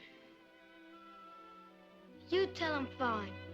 But if it has his name, it better be the best dam in the whole world. Boy, you don't talk or act like any kid I ever met. Sure doesn't. Come on, we'll miss your train. Hey, what time is this? Would you like to drive this minute? Hey! My stuff!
I'm not going to faint or anything. I don't think. I wouldn't blame you if you did. All I wanted really was to get a closer look at that black stallion. Oh, he was beautiful. I didn't mean to get that close. I did. I was trying to catch him. Oh, I'm sorry. No hurry. Tomorrow's another day. I'll get him. For yourself? For sale, after I break him. Is that your work? Right now it is. Eli! We better get after them horses.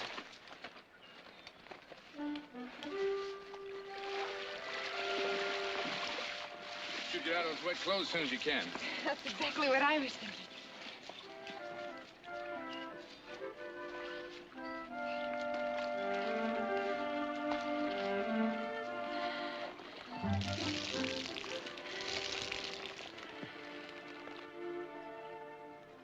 Thank you.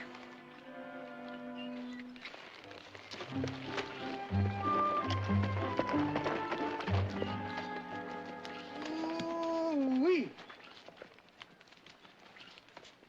I reckon I'd risk my own neck for a gal as fetching as that one. You got a one-track mind, Turk. Maybe, but if I'm going to be tromped on by horses, there better be some more pay in it than just a thank you. We're new in this valley. We can use a good reputation. You mean that's the reason you say that, gal? For a good reputation? It's getting late. Let's forget the horses and get back to the others. We'll hit that farm as soon as it's dark.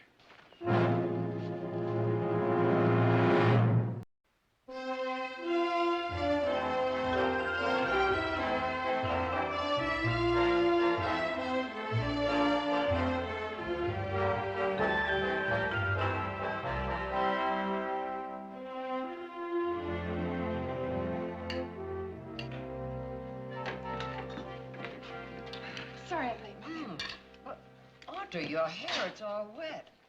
Where have you been? Riding Through the swamp?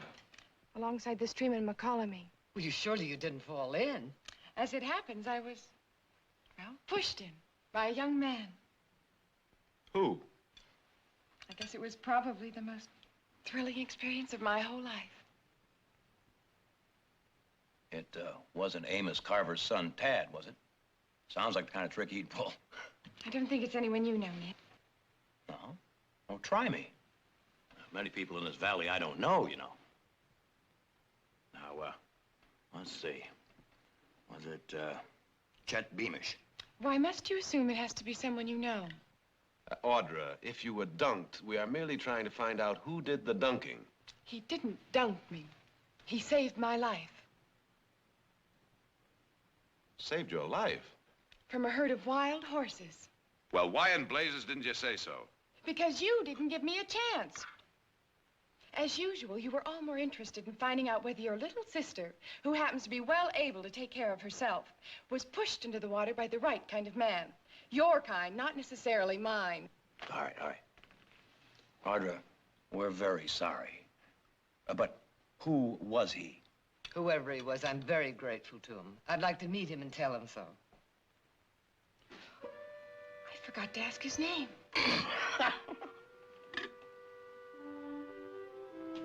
Lloyd, I think. But I'd know him in a minute. I mean, you just can't forget what he looks like.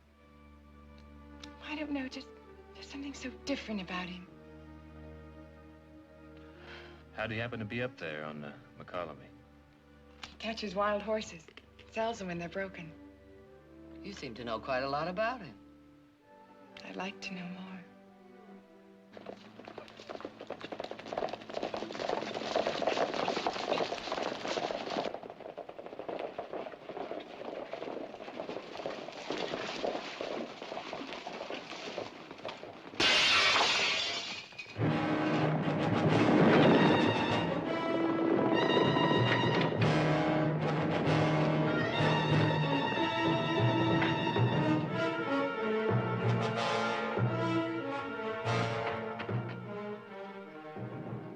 How much more can a man take?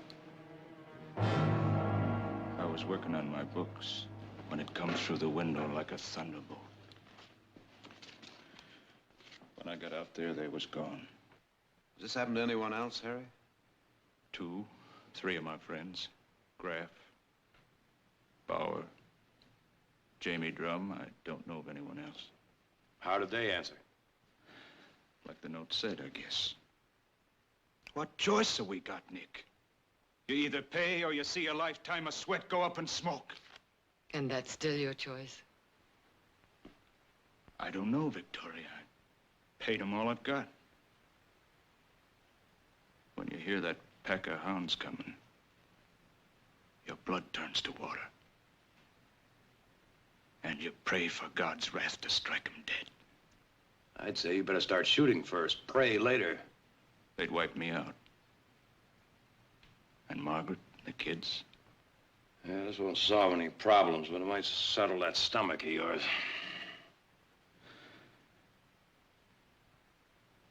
You're all saying the same as Nick. Shoot it out with them. It may not come to that if they know you have help. My boys, some of our hands, the sheriff. Jamie Drum went to the sheriff last week. They got wind of it. Burned his barley field and fouled his well. The sheriff ain't even a notion who they could be. Nor you? All I ever seen was notes like this. Not even a guess?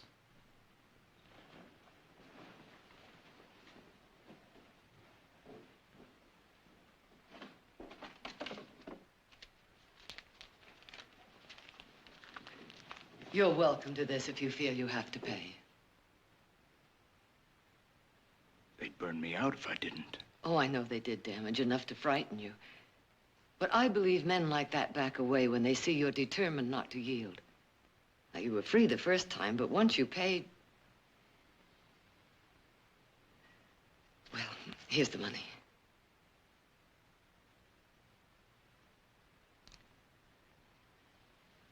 I don't believe I'll be needing that, Victoria.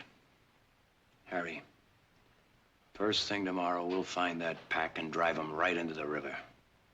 I'll be waiting for you. I guess all I ever really needed was to open up to folks who don't scare. Thank you. Good night.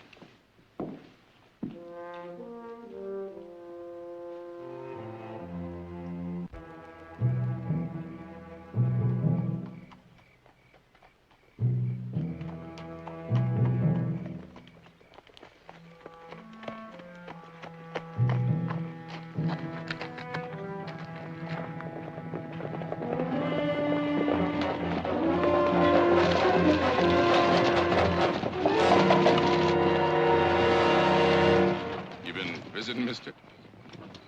How'd they treat you, those folks at the big house? Were they understanding? How much they give you? Nothing. You get no more from me. Is that what those Barclays told you to say? Maybe you forgot to tell them how we've been protecting you. By sucking the life out of me. Like you've done to the others. You pay only for protection. You're not being very sensible accusing us of anything else. I'll accuse you, all right. You're all a bunch of thieving hoodlums! Scum! I'm gonna prove it. I know you. I've seen you in town. Tomorrow morning, I'm gonna go...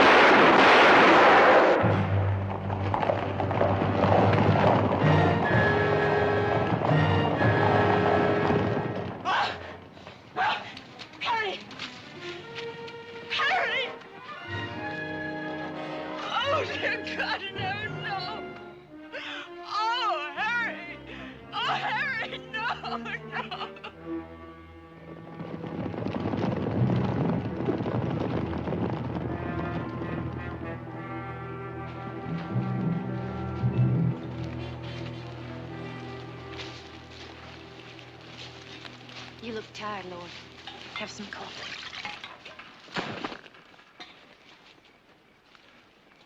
I reckon you need something stronger tonight than coffee, Lloyd. You nervous, Turk? Because I'm not. Wasn't what you planned, killing that farmer, was it? Anyone else worrying about what happened tonight? Ain't worried, Lloyd. They're gonna be looking for his killer. They won't look here unless we give them cause. We're following our respectable traders' Mustangers for a couple of days. We'll be busy breaking them for shipping to the cavalry after that. What about them other farmers, Lloyd? You gonna forget about them? I'm forgetting nothing, Turk. I'm gonna make sure they don't forget us. Or talk back like Coleman did this evening. Those words were put in his mouth by the Barclays. So it's as soon as we're ready, we're going after them. Might be shooting a little high, Lloyd. They own half this valley. And if we get them, we'll own the other half. Farmers around here don't think for themselves. They turn to the Barclays the way Coleman did. There's nothing can stop us once we get the Barclays. Big plan like that's just what I've been waiting to hear, Lloyd. We're starting out early after those ponies. Let's get some sleep.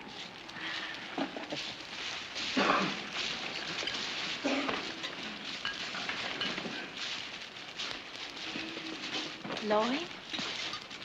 Boys are all with you, Lloyd. They'd better be. They know where they'd be without me. Where are we going when we leave here, Lloyd? Don't tell me you're homesick. Ain't you? For what? There's nothing left in the South for any of us, Fancy. Don't you ever think about it? Your home, your family? I only think about tomorrow, not yesterday. Find what I'm looking for right here. It'll be big. It's got to be big or I might as well be dead. Leaving our dead in the hands of the all-loving Father, we pray for his strength to endure and his guidance on the way. The Lord bless you and keep you. The Lord lift up his countenance upon you and bring you peace. Amen.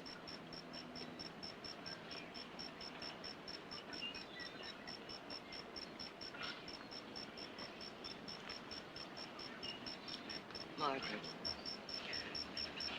Don't touch me. You just leave us alone. You Barclays are to blame that he's dead. He come to you for help. Instead, you told him to stand up to them. Like a fool, he listened to you. All the help he got from you was a bullet. And you killed him just as sure as if you'd shot him down yourselves.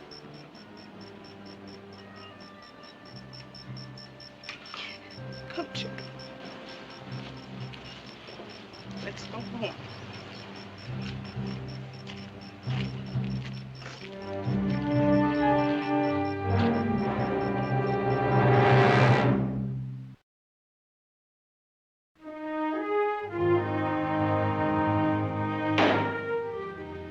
She had no right to say that. All we did is tell him how we felt about it. And besides, you offered him the money. Would that change the fact that we influenced him not to accept it? I don't think we can blame ourselves. What else could we have done? I don't know, but what we did was too easy. We weren't in Harry's shoes. We didn't have to face what he faced or lived with his fear. I thought I understood how he felt. I didn't. All right, if we went too far, then there's only one thing to do now. Go further. Now, I don't know how much Harry knew about that gang, but it's certain the others he mentioned must know a little. If they'll talk after this. They've got to talk. Asking men to risk their lives and without any more law to protect them than Harry had? No, I don't think you can expect that of them, Nick. I do, because I expect it of myself. And I say the same thing to Harry right now if he were alive. They might talk if every farmer in the valley agreed to stand with them. But that would take time. And they're bound to be holdouts too frightened to join in. No, I think one man might be enough. One man? How? If he had the courage to refuse to pay and knew that we were with him, he might act as a decoy and bring him out in the open.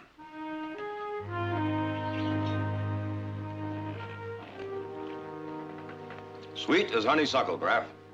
What are you getting for toques now? Price don't change much. 45 cents a crate about. Less what you pay those jackals for letting them ripen, huh?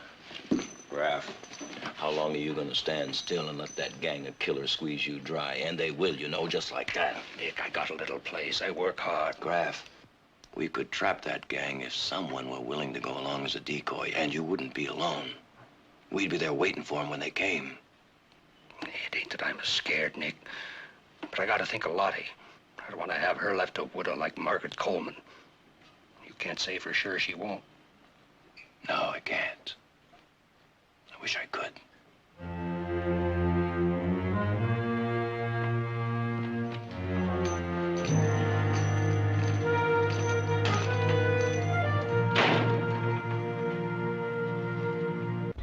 You're asking too much of me. Twould be willing enough I'd be to do it if I was a single man. But none of us is that. It's a big valley, this. And there's nights with not a body for miles around. There won't be any more nights like that, Jamie. We'll have all the guns we need. Aye, but they're shrewd. Never a sight of them do you see when you expect to. Jamie, have you ever seen any of them face to face? Never. Just the masked and hooded men coming at night, asking pay to protect me. A man must be prepared to die if he's to be their decoy. And I'm not brave enough for it. We'd do it in your place if we could, Jamie. Aye, but when they go after a Barclay, in their evil way, because their dirty hands are in my pocket, they let me live.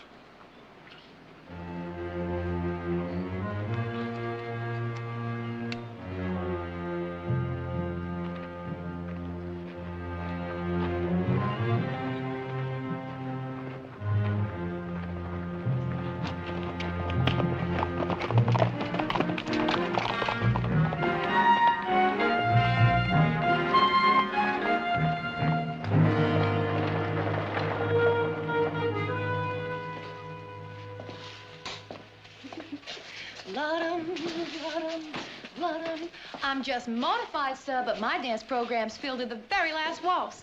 Some other time? Woo!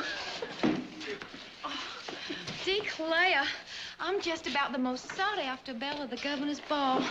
Buy it for me, Lord, honey. How much? Well, that was kind of high, $14. Ain't too high for someone you love. Put it on the bill.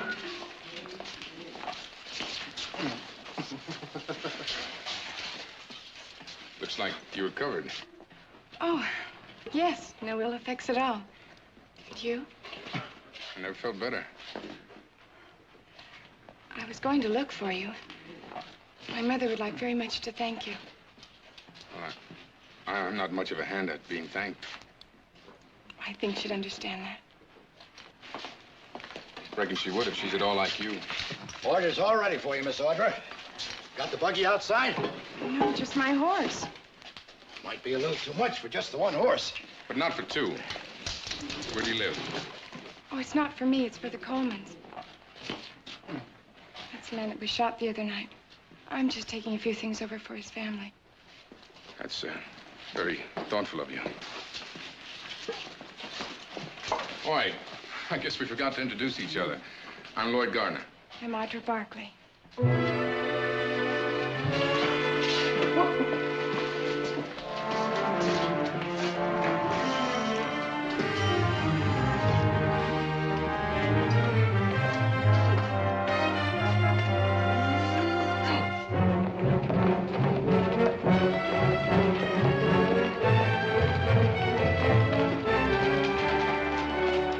I'll see if she's at home.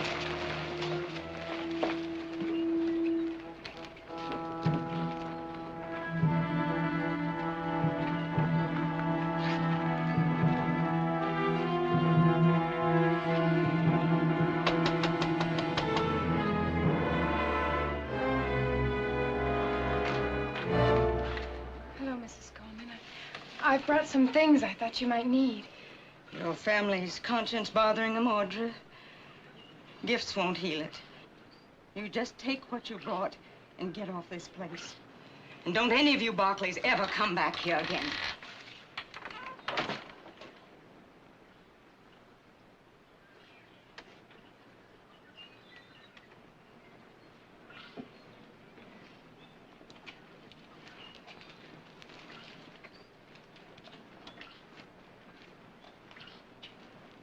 Don't take it too hard, Audra. She didn't mean it. She does. And she has every right. My family told her husband to stand up to those men who shot him.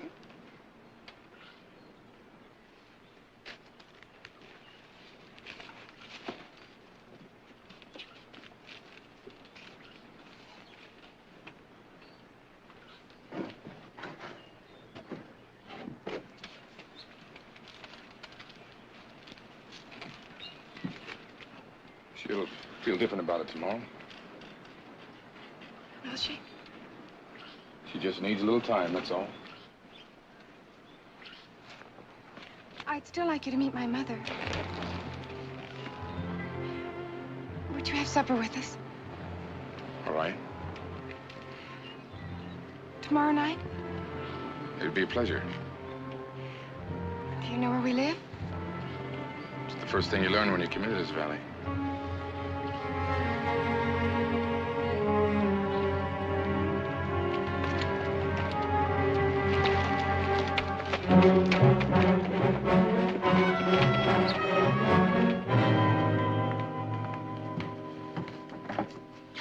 Yes? Miss Audra? Won't you come in, please?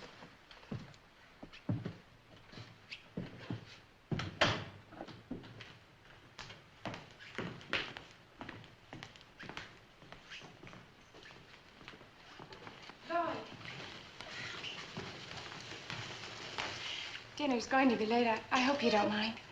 The family's busy with a visitor.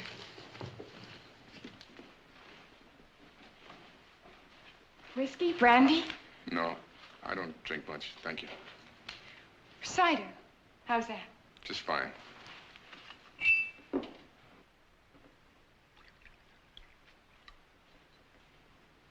Why don't you sit over here? It was my father's favorite chair.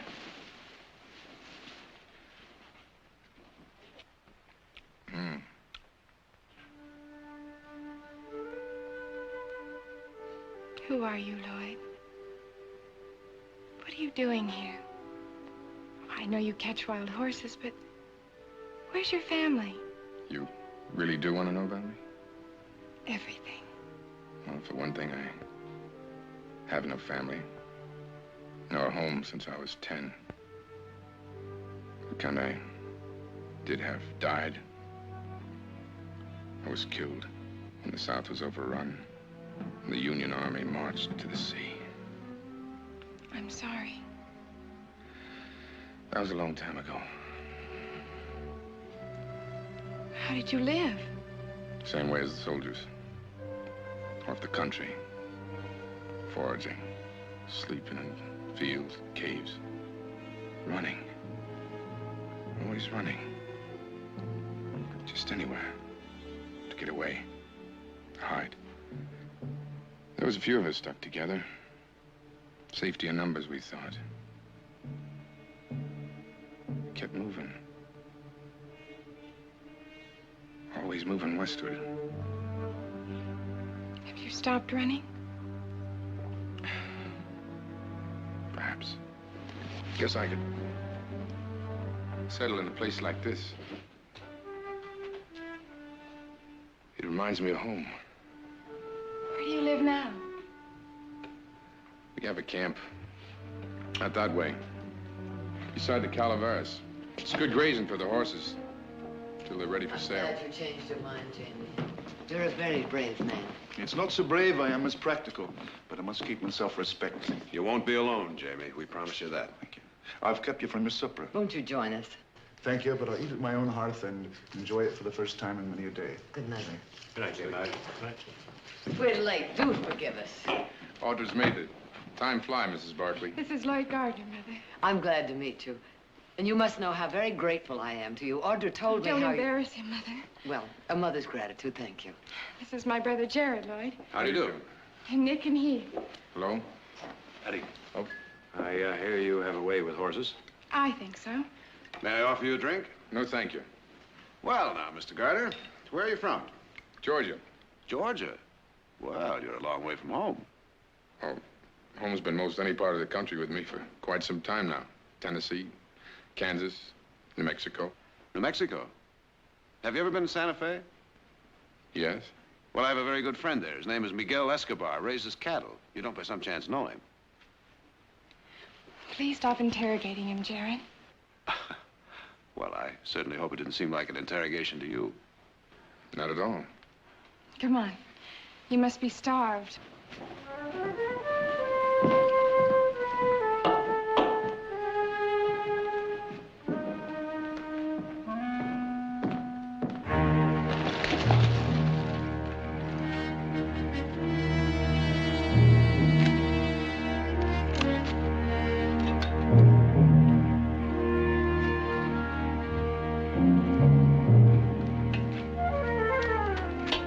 Like it?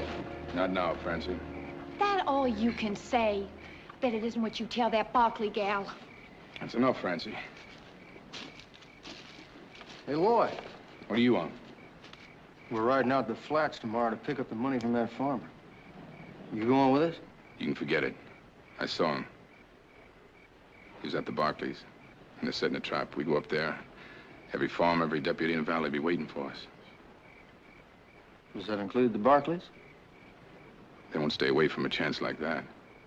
Well, then maybe this is our chance to hit them. Oh, they're gone. You was after information up there, Lloyd. Looks like you got it.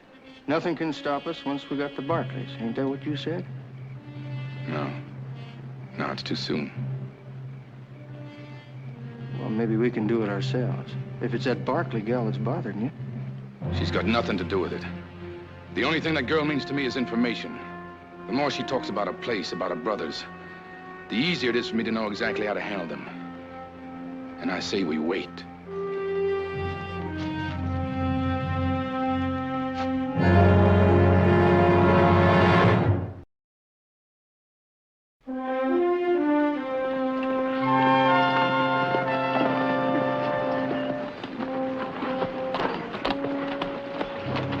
Where did you find it? Not a mile from where you saw him.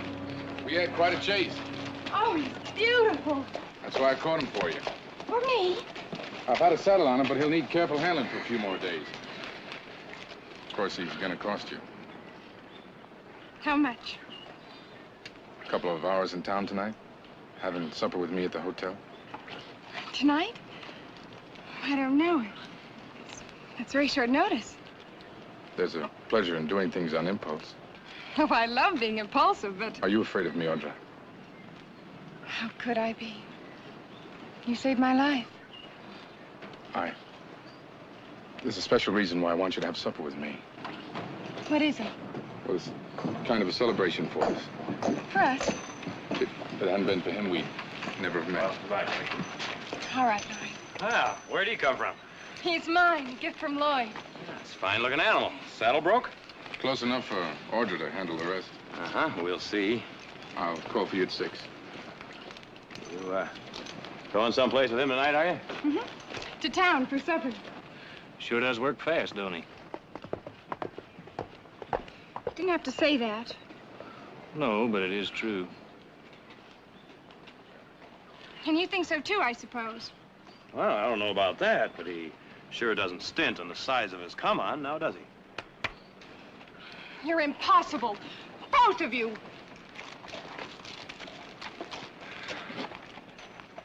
Heath, round up the men. I'll get Jared. Oh, and make sure they have supper. I got a feeling it's going to be a very long night.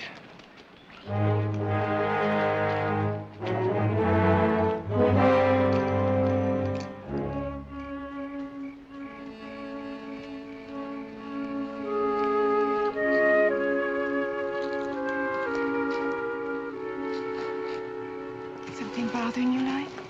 No. No, nothing. I thought perhaps I wasn't as good company as you'd hoped.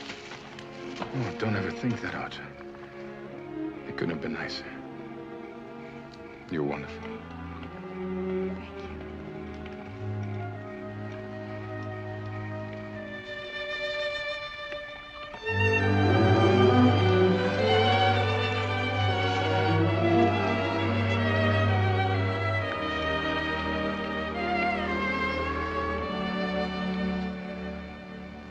You're so beautiful.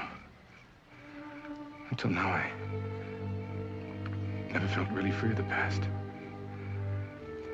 Knowing you makes me forget it ever happened.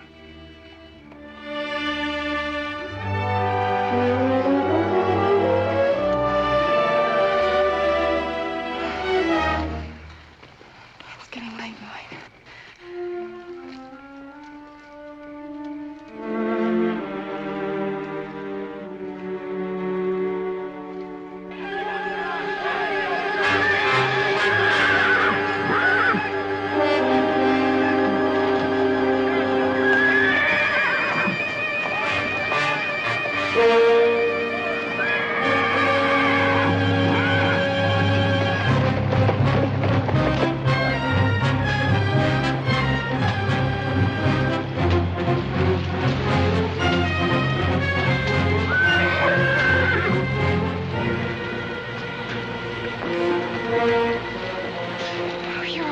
Yes, I'm all right. It happened so quickly, there was nothing we could do about it. Was anyone hurt? We lost 3 horses. 4.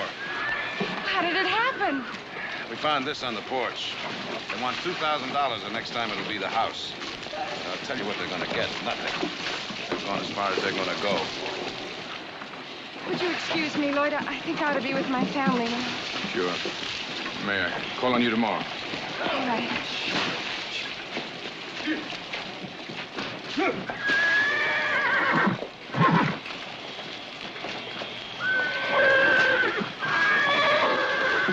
Take that horse over to the vet first thing in the morning. When he checked out, he's pretty badly singed. Nick? What? Could be I'm not making sense. Maybe not even worth mentioning. What? Garner? Well, what about it? When was the last time we saw him?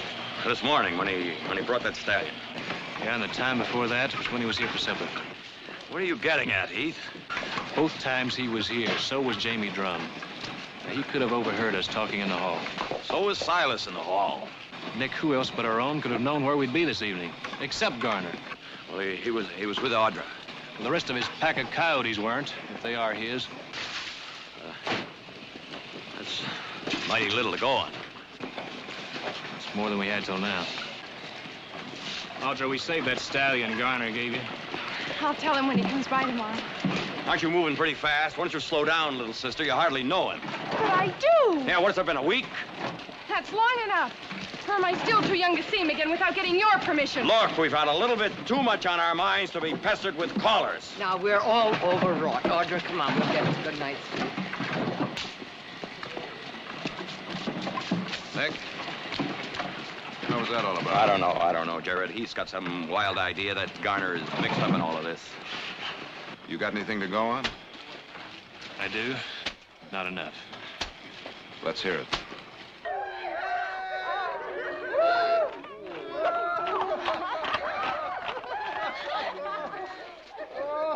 Hey, Lordy boy.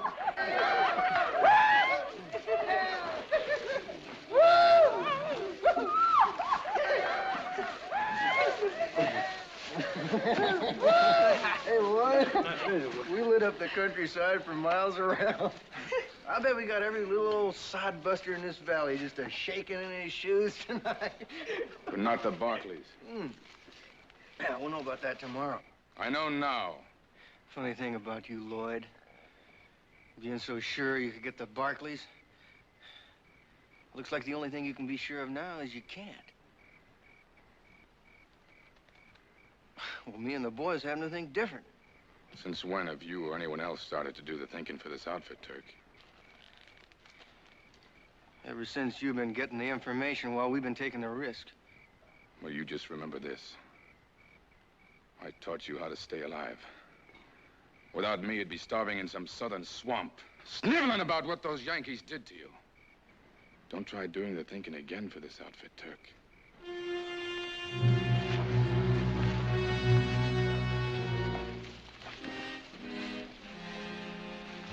Turk?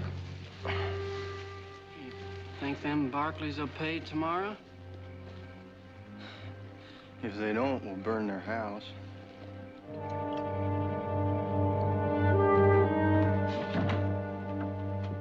Would you tell Miss Audra Lloyd Garner's here? Oh, yes. Won't you come in? This way, please.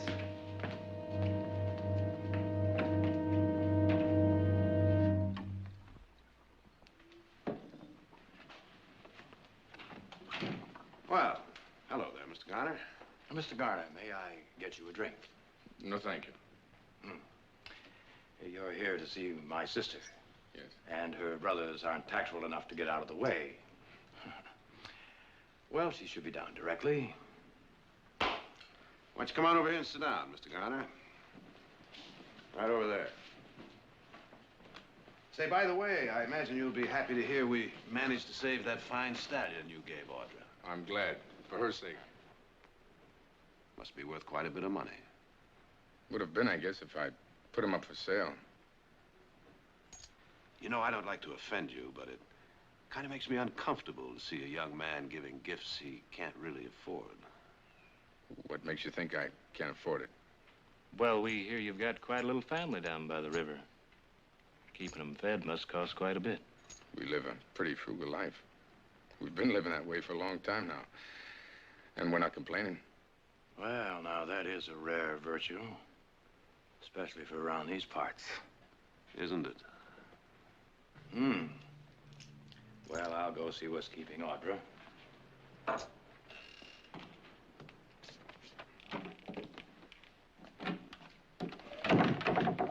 Well, what about it? He's got the right speech. It could be him. And that horse out there looks like the same sorrel. All right, Jamie.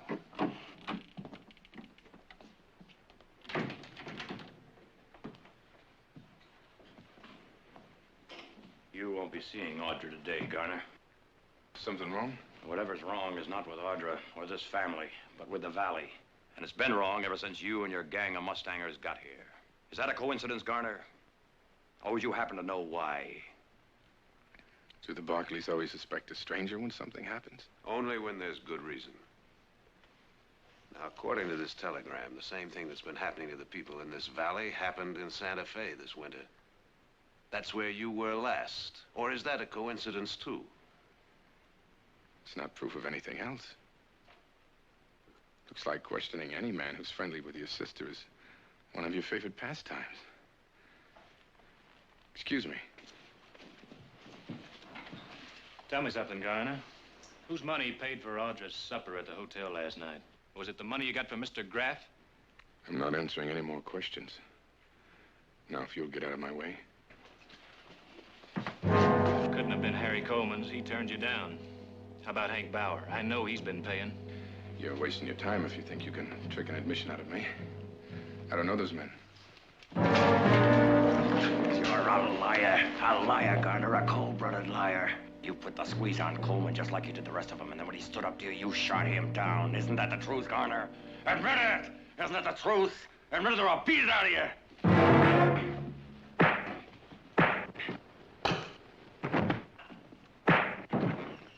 Get up! Get up.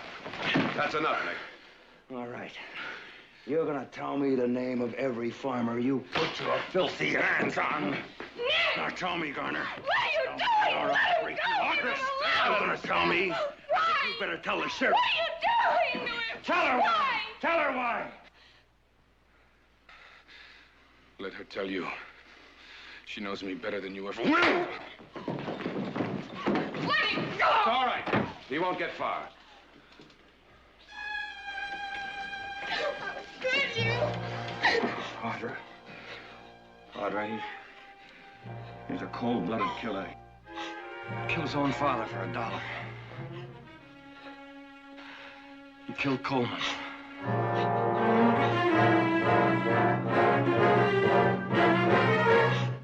Audra.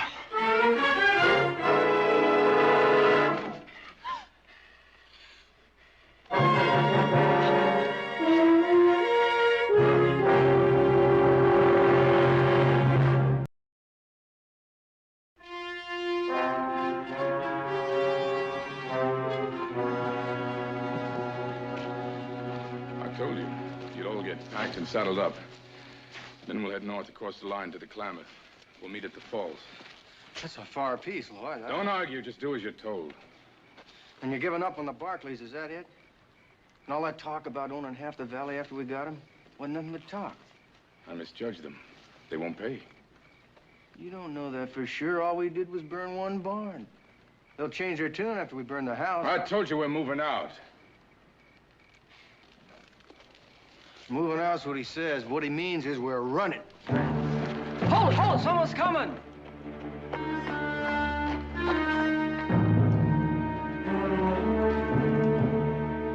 What are you doing here? I couldn't believe what they said without asking you. You shouldn't have come. You said I knew you better than they ever would. Do I, Lloyd? Do I?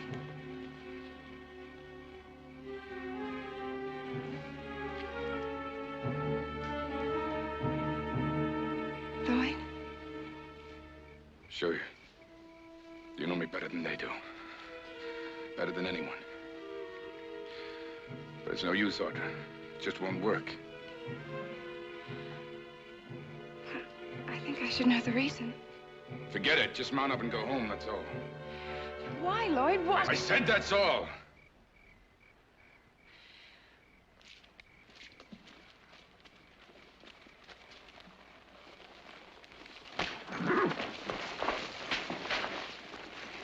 Kind of stupid letting her go, Lloyd. Well, Barclays pay now.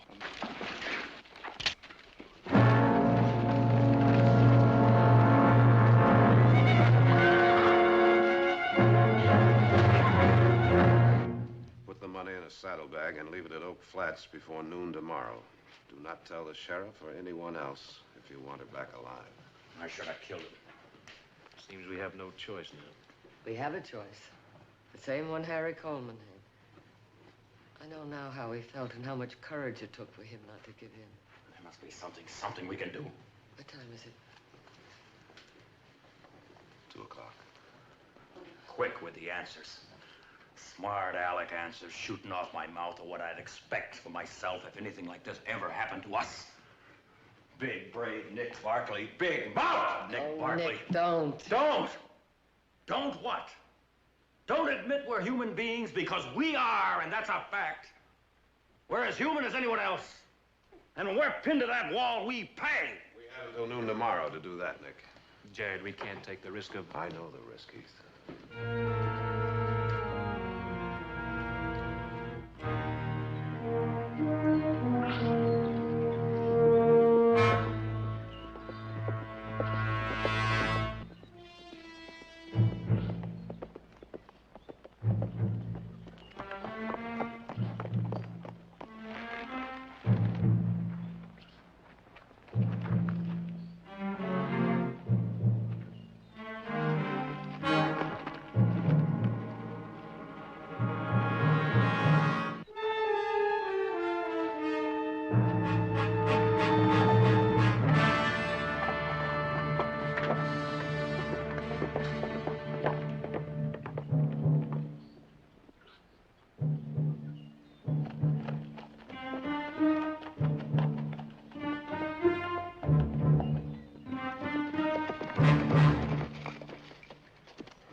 Looks like the number 2 man in this outfit's just been promoted to number 1.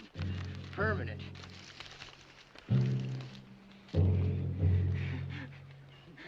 Got it. And without no information. 100. See there? 100. 20s. Look here. Got it. Got it. Huh?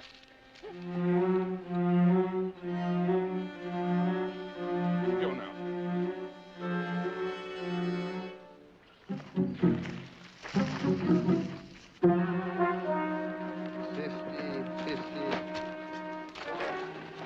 I didn't say she could leave. You don't need her now. That's right, I don't. In fact, she'd be kind of a nuisance all around, her knowing who we are and all. Let her go, Turk. We can be out of the state before they even know we're gone. Get out. I said get out!